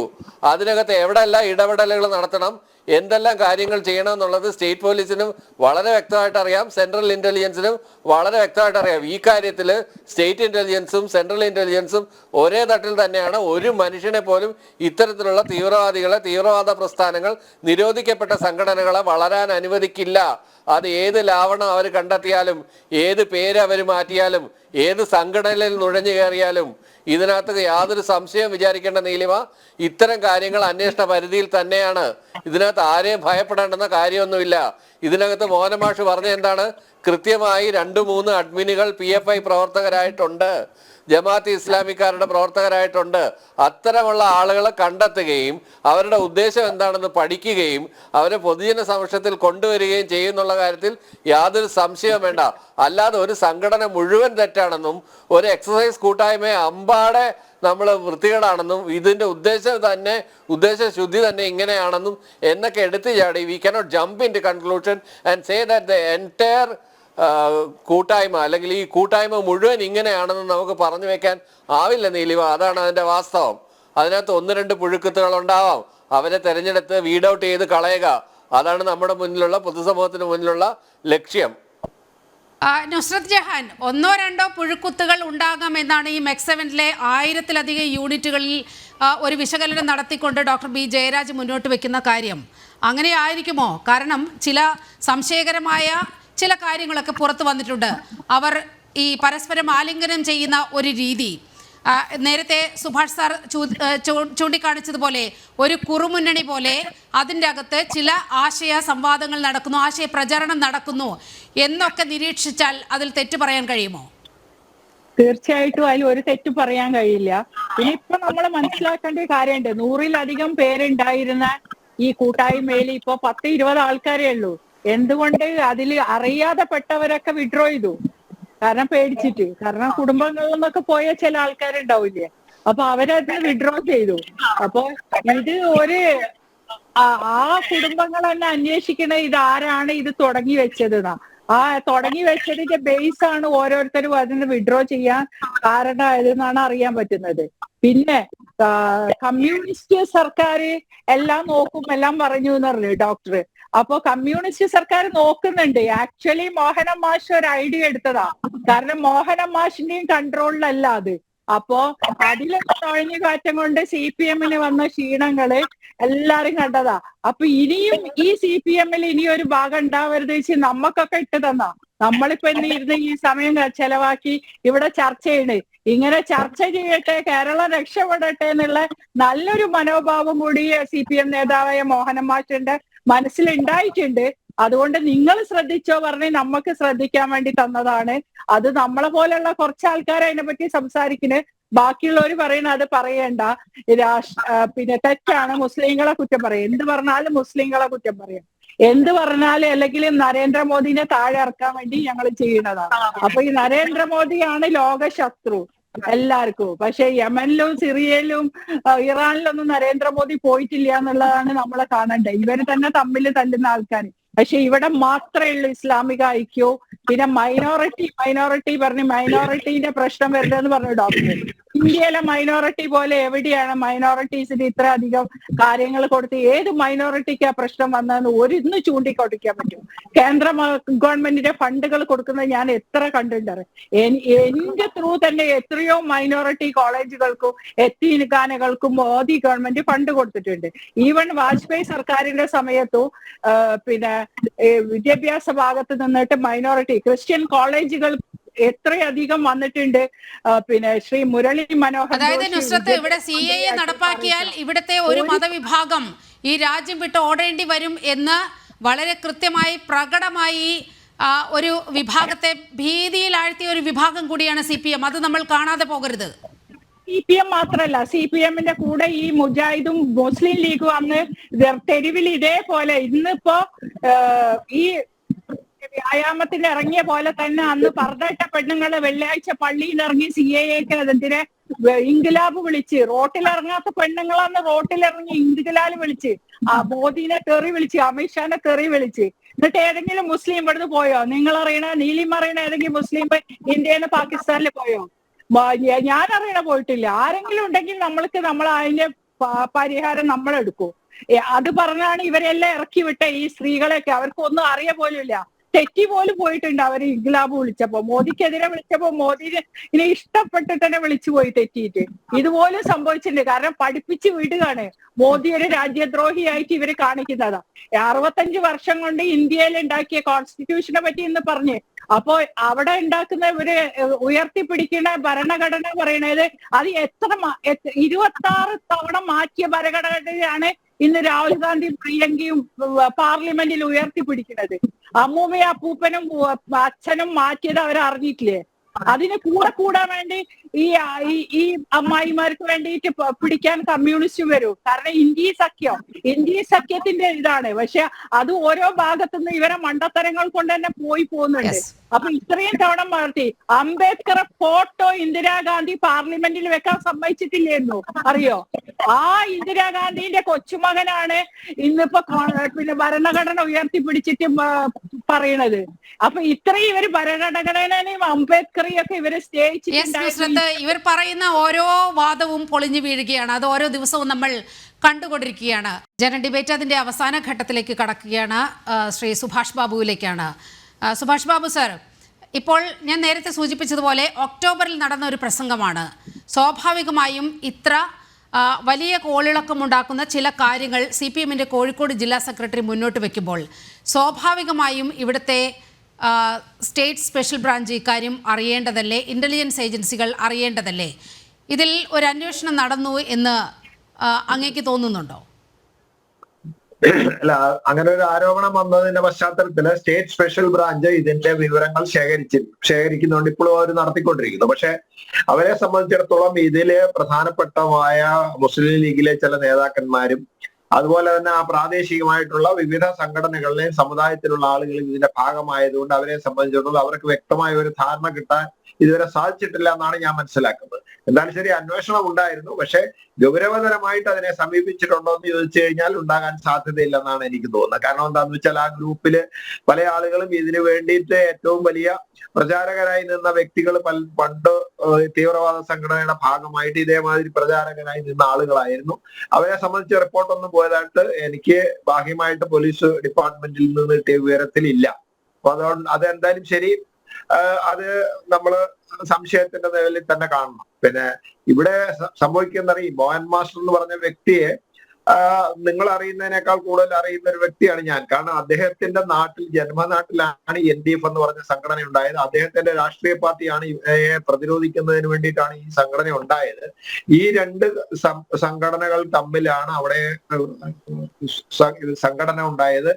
പിന്നെ അതിൽ അക്രമങ്ങളും പ്രതിരോധങ്ങളും ഒക്കെ ഉണ്ടായത് നാദാപുരം ഏരിയയ്ക്ക് വേണ്ടിയിട്ടാണ്. അതിൽ ഏറ്റവും പിന്നെ പങ്കാളികളായിരുന്ന ഈ ഭാഗങ്ങളിൽപ്പെട്ട ഒരു പ്രധാന കക്ഷിയാണ് ഈ മോഹൻ മാസ്റ്റർ ഉൾപ്പെടുന്ന രാഷ്ട്രീയ കക്ഷി.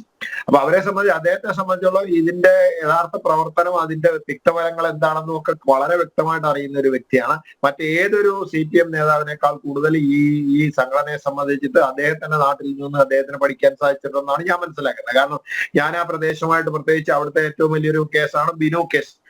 അതിന്റെ അന്വേഷണ ഉദ്യോഗസ്ഥൻ ഞാനായിരുന്നു. അപ്പൊ അതുകൊണ്ട് എനിക്ക് ആ പ്രദേശത്തിന്റെ ഈ സംഘടനയെ സംബന്ധിച്ചുള്ള രീതികൾ എന്തായിരുന്നു, അത് എന്തിനുണ്ടാക്കി, എന്തൊക്കെയാണ് ചെയ്യുന്നത് എന്നൊക്കെ ഏകദേശം ധാരണയുള്ള ഒരു വ്യക്തി എന്നുള്ള രീതിയിൽ ഞാൻ പറയുന്നു. അദ്ദേഹം അത് പറഞ്ഞിട്ടുണ്ടെങ്കിൽ തീർച്ചയായിട്ടും അദ്ദേഹത്തിന് അതിന് ധാരണയുണ്ടാവും. ആ ധാരണ ഉണ്ടാകാൻ അദ്ദേഹത്തിന്റെ രാഷ്ട്രീയ കക്ഷിയിൽ ഏറ്റവും യോഗ്യനായ, ഏറ്റവും ഇതിനെ സംബന്ധിച്ചിടത്തോളം പരിചിതനുമായ ഒരു വ്യക്തിയാണെന്നുള്ളതിന് അത് മനസ്സിലാക്കിയ തിരക്കില്ല എന്നാണ് എനിക്ക് തോന്നുന്നത്. കാരണം അദ്ദേഹത്തിന് അത് പറയാൻ പറ്റില്ല. പക്ഷെ എനിക്ക് അറിയുന്നത് കൊണ്ട് എനിക്കത് പറയാൻ സാധിക്കും. ഡോക്ടർ സുഭാഷ്, സുഭാഷ് ബാബു സർ, ഒരു കാര്യം കൂടി ചോദിച്ചോട്ടെ. വളരെ വ്യക്തമായി അദ്ദേഹം ഒരു പൊതുസമ്മേളനത്തിൽ പറഞ്ഞ കാര്യങ്ങളാണ്. അദ്ദേഹത്തിൻ്റെ കൃത്യമായ ബോധ്യത്തിൻ്റെ അടിസ്ഥാനത്തിലായിരിക്കുമല്ലോ ഈ പോപ്പുലർ ഫ്രണ്ടിൻ്റെ മുൻ ഭാരവാഹികളാണ് ഈ വാട്സപ്പ് ഗ്രൂപ്പിൻ്റെയൊക്കെ അഡ്മിന്മാരുമായി പ്രവർത്തിച്ചതെന്നൊക്കെ അദ്ദേഹം വളരെ കൃത്യമായ വെളിപ്പെടുത്തലാണ് നടത്തിയത്. ഇതിൻ്റെ അടിസ്ഥാനത്തിൽ അദ്ദേഹത്തെ ഒന്ന് ചോദ്യം ചെയ്യുകയോ അദ്ദേഹത്തിൽ നിന്ന് മൊഴിയെടുക്കുകയോ ഒക്കെ ചെയ്യേണ്ടതല്ലേ? അല്ല, ഇതില് മൊഴിയെടുക്കുക എന്ന് പറഞ്ഞാൽ കേസ് അന്വേഷിക്കുമ്പോഴാണ് ഈ മൊഴിയെടുക്കൽ എന്നൊക്കെ പറയുന്നത്. ബാക്കി സ്പെഷ്യൽ ബ്രാഞ്ച് നമ്മളിപ്പോ രഹസ്യാന്വേഷണ വിഭാഗങ്ങളുണ്ട്, ആ വിഭാഗങ്ങളൊന്നും ചെന്ന് ചോദിച്ചിട്ട് മൊഴിയൊന്നും എഴുതിയെടുക്കാറില്ല. അപ്പൊ അവരെ സംബന്ധിച്ച് അവർ ചെന്ന് ചോദിച്ച് കാര്യങ്ങൾ മനസ്സിലാക്കിയിട്ട് ആ കാര്യങ്ങളിൽ നിന്ന്, അവർ പറയുന്ന കാര്യങ്ങളിൽ നിന്ന് ഇവിടെ ക്രമസമാധാന പ്രശ്നങ്ങളെ ബാധിക്കാൻ സാധ്യതയുള്ള വിവരങ്ങൾ ഉൾക്കൊള്ളിച്ച് റിപ്പോർട്ട് കൊടുക്കുക എന്നുള്ളത് മാത്രമാണ് ഈ സ്പെഷ്യൽ ബ്രാഞ്ചിനെ സംബന്ധിച്ച് അവർ ചെയ്യുന്ന പ്രവൃത്തി. അപ്പൊ വളരെ അപൂർവമായിട്ട് സംഭവങ്ങളിൽ മാത്രമേ ഒരു മൊഴി എടുക്കാറുള്ളൂ. ഇപ്പൊ ഇങ്ങനെയുള്ള കാര്യങ്ങളൊക്കെ അന്വേഷിക്കുമ്പം മൊഴി എടുത്തു കഴിഞ്ഞ് ഞാൻ എടുക്കുന്നുണ്ട് എന്ന് കണ്ടാൽ തന്നെ അതിൽ ആളുകൾ ആരും തുറന്ന് പറയില്ല, ഭയമാണ്. അപ്പൊ അതുകൊണ്ട് വിവരങ്ങൾ ശേഖരിക്കുക എന്നുള്ളതാണ്. അത് ശേഖരിച്ചിട്ടുണ്ടാവും എന്നാണ് ഞാൻ മനസ്സിലാക്കുന്നത്. അല്ലെ ഫോൺ മുഖാന്തരം ചോദിച്ചിട്ടെങ്കിലും ഉണ്ടാവും എന്നുള്ളതിന് സംശയം വേണ്ട. ശ്രീ യുവരാജ് ഗോകുൽ, സാധാരണഗതിയിൽ നമ്മുടെ ഒരു ഫെഡറൽ സംവിധാനത്തിൽ നിൽക്കുമ്പോൾ ഈ രാജ്യ സുരക്ഷയ്ക്ക് ഏതെങ്കിലും വിധത്തിലുള്ളൊരു ഭീഷണി, ഒരു പ്രധാനപ്പെട്ട ഒരു നേതാവാണ് ഇത് പറയുന്നത്, ഇത് ഭീഷണിയാണ് എന്ന്. വളരെ കൃത്യമായി ഇവിടുത്തെ സ്പെഷ്യൽ ബ്രാഞ്ച് സെൻട്രൽ ഏജൻസികൾക്ക് റിപ്പോർട്ട് നൽകേണ്ടതല്ലേ? ഒരു പക്ഷേ ഇതൊന്നും നടന്നു കാണില്ല എന്നാണ് ഈ ഘട്ടത്തിൽ നമുക്ക് അനുമാനിക്കാൻ കഴിയുന്നത്. അല്ല, അങ്ങനെയല്ല. അതിനകത്ത് എന്താണെന്ന് വെച്ച് കഴിഞ്ഞാൽ ഇപ്പോൾ നമ്മുടെ നാട്ടിലെ സസ്പീഷ്യസ് ആയിട്ടുള്ള പ്രവർത്തനങ്ങളിൽ ഒരുപാട് പേര് പല കാലഘട്ടങ്ങളിൽ ഏർപ്പെടുന്നുണ്ടാകും. ഇപ്പോൾ പോപ്പുലർ ഫ്രണ്ടിൻ്റെ നിരോധനത്തിൽ എത്തിച്ചിരിക്കുന്ന സംഭവങ്ങൾ നിങ്ങൾ എടുത്തു നോക്കിക്കഴിഞ്ഞാൽ 2012 പോപ്പുലർ ഫ്രണ്ട് നടത്തിയിരിക്കുന്ന ഇടപെടലുകൾ വരെ പോപ്പുലർ ഫ്രണ്ടിൻ്റെ നിരോധനത്തിലേക്ക് വരുന്ന ആ റിപ്പോർട്ടിനകത്തുണ്ട്. ഉദാഹരണമായി 2012 നോർത്ത് ഈസ്റ്റിലെ ആൾക്കാർക്കെതിരായിട്ടൊരു SMS ക്യാമ്പയിൻ അന്ന് പോപ്പുലർ ഫ്രണ്ടിൻ്റെ നേതൃത്വത്തിൽ നടത്തിയിരുന്നു, അതുവരെ പരാമർശിച്ചിട്ടുണ്ട്. അപ്പോൾ ആ ഒരു ഇതിൻ്റെ പേരിൽ മാത്രം പോപ്പുലർ ഫ്രണ്ടിനെതിരായിട്ട് നടപടിയെടുക്കുക എന്ന് പറയുന്നത് നടക്കുന്ന കാര്യമാണോ? അല്ല. പക്ഷെ അന്ന് മുതൽ തന്നെ എല്ലാ രാഷ്ട്രീയ കക്ഷികളും എന്താണ്, പ്രത്യേകിച്ച് പർട്ടിക്കുലർലി BJP ഉൾപ്പെടെയുള്ളവർ എന്താണ്, ഇവർ തീവ്രവാദ സംഘടനകളാണ്, ഇവരുടെ പ്രവർത്തനങ്ങൾ കുഴപ്പമാണ് എന്നുള്ള ആരോപണങ്ങൾ വളരെ കൃത്യമായിട്ട് ഉന്നയിക്കുന്നുണ്ടായിരുന്നു. ആ വസ്തുതകൾ വിളിച്ചു പറയുന്നുണ്ടായിരുന്നു. പക്ഷേ അത് 2022 ഈ പറഞ്ഞ ഇൻസിഡൻറ്റിനും 10 വർഷങ്ങൾക്ക് കഴിഞ്ഞതിന് ശേഷം മാത്രമാണ് അവരുടെ നിരോധനത്തിലേക്ക് പോയിരിക്കുന്നത്. അപ്പോൾ സെൻട്രൽ ഏജൻസികൾക്ക് ഇപ്പോൾ രാഷ്ട്രീയ പാർട്ടികൾ പറയുന്നത് പോലെ ഒരു ദിവസം 2 ദിവസം കൊണ്ട് തന്നെ ഒരു വിഷയത്തിൽ ചാടിക്കേറി ഒരു നിലപാട് പറയുകയോ അവർക്കൊരു എന്താ പറയുക കൺക്ലൂഷനിലെത്തുകയോ ചെയ്യുന്ന ഒരു പരിപാടി അവരുടെ കയ്യിലില്ല എന്നാണ് ഞാൻ മനസ്സിലാക്കുന്നത്. അത് കുറച്ചുകൂടി ഉത്തരവാദിത്വ ബോധത്തോടുകൂടി മാത്രമേ അവർക്ക് സംസാരിക്കാൻ കഴിയുള്ളൂ. കാരണം അവരൊരു കാര്യം പറഞ്ഞു കഴിഞ്ഞാൽ അത് ഒരു എന്താണ് ഒഫീഷ്യൽ സ്റ്റേറ്റ്മെൻ്റ് ആണ് ഒരു ഗവൺമെൻറ് ബോഡിയുടെ ഭാഗത്ത് നിന്ന് വരുന്നത്. അപ്പോൾ അതുകൊണ്ട് തന്നെ അവർ തീർച്ചയായിട്ടും ഒബ്സർവ് ചെയ്യുന്നുണ്ട്. അവർ രാവിലെ എഴുന്നേറ്റ് പത്രസമ്മേളനം വിളിക്കുകയോ ആരോപണങ്ങൾ ഉന്നയിക്കുകയോ ചെയ്യുന്ന ആൾക്കാരൊന്നുമല്ലല്ലോ. അവർ തീർച്ചയായിട്ടും ഇതെല്ലാം നോട്ട് ഡൗൺ ചെയ്യുന്നുണ്ടാവും. കൃത്യമായ സമയത്ത് തന്നെ അതിൻ്റേതായ ഇടപെടൽ വരും എന്ന് തന്നെയാണ് ഞാൻ മനസ്സിലാക്കുന്നത്. ഇപ്പോൾ സ്റ്റേറ്റ് ആയിരുന്നാലും ശരി തന്നെയാണ്, സെൻട്രലായിരുന്നാലും ശരി തന്നെയാണ്. ഇപ്പോൾ സ്റ്റേറ്റിലെ CPM ഗവൺമെൻറ് പറഞ്ഞാൽ മാത്രമൊന്നുമല്ല ഇവിടുത്തെ അന്വേഷിക്കുന്ന ഉദ്യോഗസ്ഥർ സെൻട്രലിനെ അറിയിക്കുക എന്നുള്ളത്. അതുപോലെ തന്നെയാണ് സെൻട്രൽ തിരിച്ചും. അത് അവരുടെ ഇടയിൽ തന്നെ അതിനുള്ളൊരു കൃത്യമായിട്ടുള്ളൊരു ചാനൽ ഉണ്ടാകും എന്നാണ് ഞാൻ മനസ്സിലാക്കുന്നത്. Doctor B. ജയരാജ്, നമ്മൾ നേരത്തെ സൂചിപ്പിച്ച ഒരു കാര്യമാണ്, ഈ തെരഞ്ഞെടുപ്പിലൊക്കെ വലിയ തിരിച്ചടി ഉണ്ടാകുകയാണ്. ഇതിൽ വളരെ കൃത്യമായി ചോർന്നു പോകുന്നത് ഹിന്ദു വോട്ടുകളാണ്. ഈ വോട്ടുകൾ തിരിച്ചു പിടിക്കാനുള്ള ഒരു തന്ത്രം P. മോഹനൻ്റെ ഭാഗത്തു നിന്ന് ഉണ്ടായി എന്ന് വിലയിരുത്താൻ കഴിയുന്നൊരു സാഹചര്യമില്ലേ? കാരണം ഉപതെരഞ്ഞെടുപ്പിൻ്റെ തൊട്ട് മുൻപാണ് അദ്ദേഹം ഇത്തരത്തിൽ ഒരു പ്രസ്താവന നടത്തുന്നത്.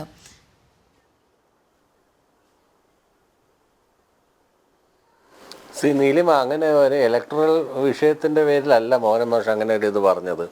ഒരു ഇലക്ഷൻ, ഇപ്പോൾ പാർലമെൻറ്റ് തിരഞ്ഞെടുപ്പ് നടക്കുന്ന ഒരു സമയം അല്ലെങ്കിൽ ഒരു ഉപതെരഞ്ഞെടുപ്പ് നടക്കുന്ന ഒരു സമയം, ആ സമയത്ത് ഒന്നുമല്ല, ഇതിനകത്ത് സസ്പീഷ്യസ് ആയിട്ട് എന്തോ നോട്ട് ചെയ്തു, അത് കൃത്യമായിട്ട് പറഞ്ഞു ഇവരെല്ലാം നോട്ട് ചെയ്യണം. നമ്മുടെ ചുറ്റും നടക്കുന്ന എല്ലാ കാര്യങ്ങളെക്കുറിച്ചും ഒരു കമ്മ്യൂണിസ്റ്റുകാരൻ അവൻ്റെ ചരിത്രവും ഭൂമിശാസ്ത്രവും കൃത്യമായി മനസ്സിലാക്കണം എന്നുള്ളതിൻ്റെ അടിസ്ഥാനത്തിൽ അദ്ദേഹം ഒരു കമ്മ്യൂണിസ്റ്റ് ആയതുകൊണ്ടാണ് അങ്ങനെ ഒരു രേഖപ്പെടുത്തിയത്. അല്ലാതെ ഇപ്പോൾ ഹിന്ദു വോട്ട് കിട്ടണമെന്നോ മുസ്ലിം വോട്ട് കിട്ടണമെന്നോ അല്ലെങ്കിൽ ഒരു പ്രത്യേക ജാതി വോട്ട് കിട്ടണമെന്നൊക്കെ അങ്ങനെയൊന്നും ആരും വോട്ട് ചെയ്യില്ലെന്നേ ഈ പറയുന്നത് പോലെ. അത് സോഷ്യൽ എഞ്ചിനീയറിംഗ്, ഇലക്ട്രൽ പൊളിറ്റിക്സിന്റെ സോഷ്യൽ എഞ്ചിനീയറിംഗ് വേറെ ഒന്നാണ്. അങ്ങനെയാണെങ്കിൽ ഹിന്ദുക്കൾ ഏറ്റവും കൂടുതലുള്ള ഇവിടെ പാലക്കാട് നമ്മൾ കണ്ടതല്ലേ അത്തരത്തിൽ. ഞാൻ പറയട്ടെ, ഈ കണക്കുകൾ ശരിയാണെങ്കിൽ ഹിന്ദുക്കൾ ഏറ്റവും കൂടുതലുള്ളതാണല്ലോ കേരളത്തില്. എല്ലാ BJP സ്ഥാനാർത്ഥികൾ ജയിച്ചതിനല്ലോ, BJPയുടെ അധികാരത്തിൽ വന്നതിനല്ലോ. എന്തുകൊണ്ട് അവരെ ഭരണത്തിൻ്റെ പടിക്ക് പുറത്തു നിർത്തുന്നു കേരളത്തിലെ ജനത? അത് നമ്മൾ മനസ്സിലാക്കണ്ടേ. എന്തുകൊണ്ടാണ് ഇത്രയധികം കേരളത്തിലുള്ള ആളുകൾ സെക്യുലറായിട്ട് കാണുന്നത്, അവർക്ക് മതചിന്ത വളരെ കുറവുള്ള ആളുകളായിട്ട് മാറുന്നത്? ഇതിൻ്റെ എല്ലാം കാരണം ഇതെല്ലാം നമ്മൾ ഒബ്സർവ് ചെയ്യണതല്ല. അല്ലാതെ ഇന്ന ജാതിയിൽപ്പെട്ട ആൾ, ഇന്ന മതത്തിൽപ്പെട്ട ആളെന്നൊക്കെ വെച്ചിട്ടാണ് ആളുകൾ പൊതുമണ്ഡലത്തിൽ ആളുകൾ വോട്ട് ചെയ്യപ്പെടുന്നത്. പ്രത്യേകിച്ച് ഈ ഫ്ലക്ച്വേറ്റിംഗ് വോട്ട്, കക്ഷി രാഷ്ട്രീയം അല്ലാതെ നിൽക്കുന്ന ആളുകൾ ഫ്ലക്ച്വേറ്റിംഗ് വോട്ട് ഒരു കാരണവശാലും. ഹിന്ദുവിനെ മലപ്പുറത്ത് ഈ പറയുന്ന മുസ്ലിം ഭൂരിപക്ഷ സീറ്റുകളിൽ നിങ്ങൾ എന്താ ഒരു ഹിന്ദുവിനെയോ ക്രിസ്ത്യാനിയോ നിർത്താത്തത്? അവിടെ ഒന്ന് നിർത്തി ജയിപ്പിച്ച് കാണിച്ചു തരാമോ? ഞാൻ ചോദിക്കട്ടെ, കേരളത്തിലെ ജനങ്ങൾ എന്ന് പറയുമ്പോൾ 3.5 കോടി ജനങ്ങളെ ചേർത്തിട്ടാണല്ലോ താങ്കൾ പറയുന്നത്. താങ്കൾ ഈ മലപ്പുറത്ത് ഈ പറയുന്ന സീറ്റുകൾ ജയിപ്പിച്ച് കാണിച്ചു തരാമോ? പുതുപ്പള്ളി മണ്ഡലത്തിൽ എനിക്ക് ജയിപ്പിച്ച് കാണിച്ചു തരാമോ? ഞാൻ ചോദിക്കട്ടെ സാർ, നിങ്ങൾ പറയല്ല ഈ പറയുന്ന ജാതി മത ചിന്തകളൊക്കെ മാറ്റി വെച്ച് വോട്ട് ചെയ്യുന്ന ജനങ്ങളാണ് കേരളത്തിലെന്ന് പറഞ്ഞല്ലോ. പറഞ്ഞതുകൊണ്ട് ഞാൻ തിരിച്ച് ചോദിക്കുന്നതാണ്, നിങ്ങൾക്ക് ഈ പറയുന്ന സ്ഥലങ്ങളിൽ എവിടെയെങ്കിലും ഈ പറയുന്ന ഇക്വേഷന് പുറത്തൊരു സ്ഥാനാർത്ഥിയെ നിർത്തി ഒന്ന് ജയിപ്പിച്ച് കാണിച്ചു തരാമോ? നിങ്ങൾ കാണിച്ചു തരാമോ? ഈ പറയുന്ന ഇക്വേഷൻ മാറ്റി നിർത്തിയ ഒരു സ്ഥാനാർത്ഥിയെ ജയിപ്പിച്ച് കാണിച്ചു തരാൻ പറ്റുമോ? പറ്റില്ല എന്നുണ്ടെങ്കിൽ നിങ്ങൾ വെറുതെ വന്നിരുന്ന സെക്യുലറിസം അത് ഇതൊന്നും പറയരുത്. ചരിത്രം ഉണ്ടല്ലോ. ഞാൻ പറയുന്നത് കേക്ക്, നിങ്ങള് ഞാൻ പറയുന്നത് കേക്ക് ദയവേത്. ഞാൻ പറയുന്നത് യുവരാജ് മിണ്ടാതിരിക്കൂ. പൊന്നാനിയിലെ ശ്രീരാമകൃഷ്ണൻ, ഞാൻ വ്യക്തമായിട്ട് പറഞ്ഞു, മുസ്ലിം ഭൂരിപക്ഷ സീറ്റുകളിൽ മലപ്പുറത്ത് പൊന്നാനി എന്ന് പറയുന്ന ഒരു കേന്ദ്രം അവിടെ ഇരിക്കുന്നതുകൊണ്ട് മാത്രമാണ്. മലപ്പുറത്ത് ആകെ ഹിന്ദുക്കൾ ഏതെങ്കിലും 1-2 മണ്ഡലത്തിലുണ്ടെന്നുണ്ടെങ്കിൽ അത് പൊന്നാനിയിൽ മാത്രമാണ്. ബാക്കിയുള്ള മണ്ഡലങ്ങൾ മുഴുവനും കിടക്കുന്നുണ്ടല്ലോ. നിങ്ങൾ ഒരാളെ നിർത്തി ഒന്ന് ജയിപ്പിച്ച് കാണിച്ചു തരുന്നേ. നിങ്ങളൊന്ന് നിർത്തി ജയിപ്പിച്ച് പോട്ടെ. നിങ്ങൾ കോട്ടയത്ത് പോയിട്ട് പുതുപ്പള്ളിയിൽ ഒരു ഹിന്ദുവിനെയോ മുസ്ലിമിനെയോ നിർത്തി ജയിപ്പിച്ച് കാണിച്ചു തരുമോ? സാറേ, ഈ പറയുന്ന ഇക്വേഷനൊക്കെ എല്ലായിടത്തും നിലനിൽക്കുന്നുണ്ട്. ആ ഇക്വേഷൻ അനുസരിച്ച് തന്നെയാണ് കാൻഡിഡേറ്റ്സിനെ ഫീൽഡ് ചെയ്യുന്നത്. അങ്ങനെ തന്നെയാണ് ഇവിടെ എല്ലാവരും ജയിപ്പിച്ചു എടുക്കുന്നത്. സാർ, അതുകൊണ്ട് വെറുതെ ഇരുന്നുകൊണ്ട് ഈ കേരള പൊളിറ്റിക്സിലെ പ്രബുദ്ധ കേരളം നിങ്ങൾ കുറച്ചു നേരത്തെ എന്താണ് വേറെന്തോ കേരളം എന്ന് പറയുന്നത് ചുമ്മാ വൈറ്റ് വാഷ് ചെയ്ത് വിടല്ലേ? ഇങ്ങനെയൊക്കെ തന്നെയാണ് ഇവിടെ എല്ലാവരും പ്രവർത്തിക്കുന്നതെന്നുള്ള കാര്യത്തെ കുറിച്ചിട്ട് എല്ലാവർക്കും നല്ല ധാരണയുണ്ട്. പൊട്ടത്തരം നാടാർ ബെൽറ്റിൽ പോയാൽ നാടാർ സ്ഥാനാർത്ഥി, നായർ ബെൽറ്റിൽ വന്നാൽ നായർ സ്ഥാനാർത്ഥി, ഈഴവ ബെൽറ്റിൽ വന്നാൽ ഈഴവ സ്ഥാനാർത്ഥി, മുസ്ലിം ബെൽറ്റിൽ പോയാൽ മുസ്ലിം സ്ഥാനാർത്ഥി. ഇങ്ങനെ കൃത്യമായിട്ട് നിങ്ങൾ ജാതിയും മതവും തിരിച്ച് കാൻഡിഡേറ്റിനെ ഫീൽഡ് ചെയ്തതിന് ശേഷം ഇവിടെ വന്നിരുന്ന് ചുമ്മാ പുറം പൂച്ചില് സെക്കുലർ മനസ്സിലാതെ ഇതൊന്നും പറയരുത്. ഈ ഉപതെരഞ്ഞെടുപ്പ് മുന്നിൽ കണ്ടുകൊണ്ട് വളരെ കൃത്യമായി മോഹനൻ മാസ്റ്റർ ഇക്കാര്യം പറഞ്ഞിട്ടുണ്ടെങ്കിൽ അത് വോട്ട് ബാങ്ക് മുൻനിർത്തി തന്നെയാണ്. ഈ സമയപരിമിതി മൂലം ഈ ചർച്ച ഇവിടെ അവസാനിപ്പിക്കേണ്ടതുണ്ട്. ഭിന്നിപ്പിനെ പേടിച്ച് തീവ്രവാദത്തെ സംരക്ഷിക്കേണ്ട ബാധ്യത കേരളത്തിനുണ്ടോ എന്ന വലിയ ചോദ്യമാണ് ജനറൽ ഡിബേറ്റ് ഈ അവസാന ഘട്ടത്തിൽ ഉന്നയിക്കുന്നത്. ഈ ചർച്ചയിൽ പങ്കെടുത്ത എല്ലാ അതിഥികൾക്കും വളരെയധികം നന്ദി. നമസ്തേ.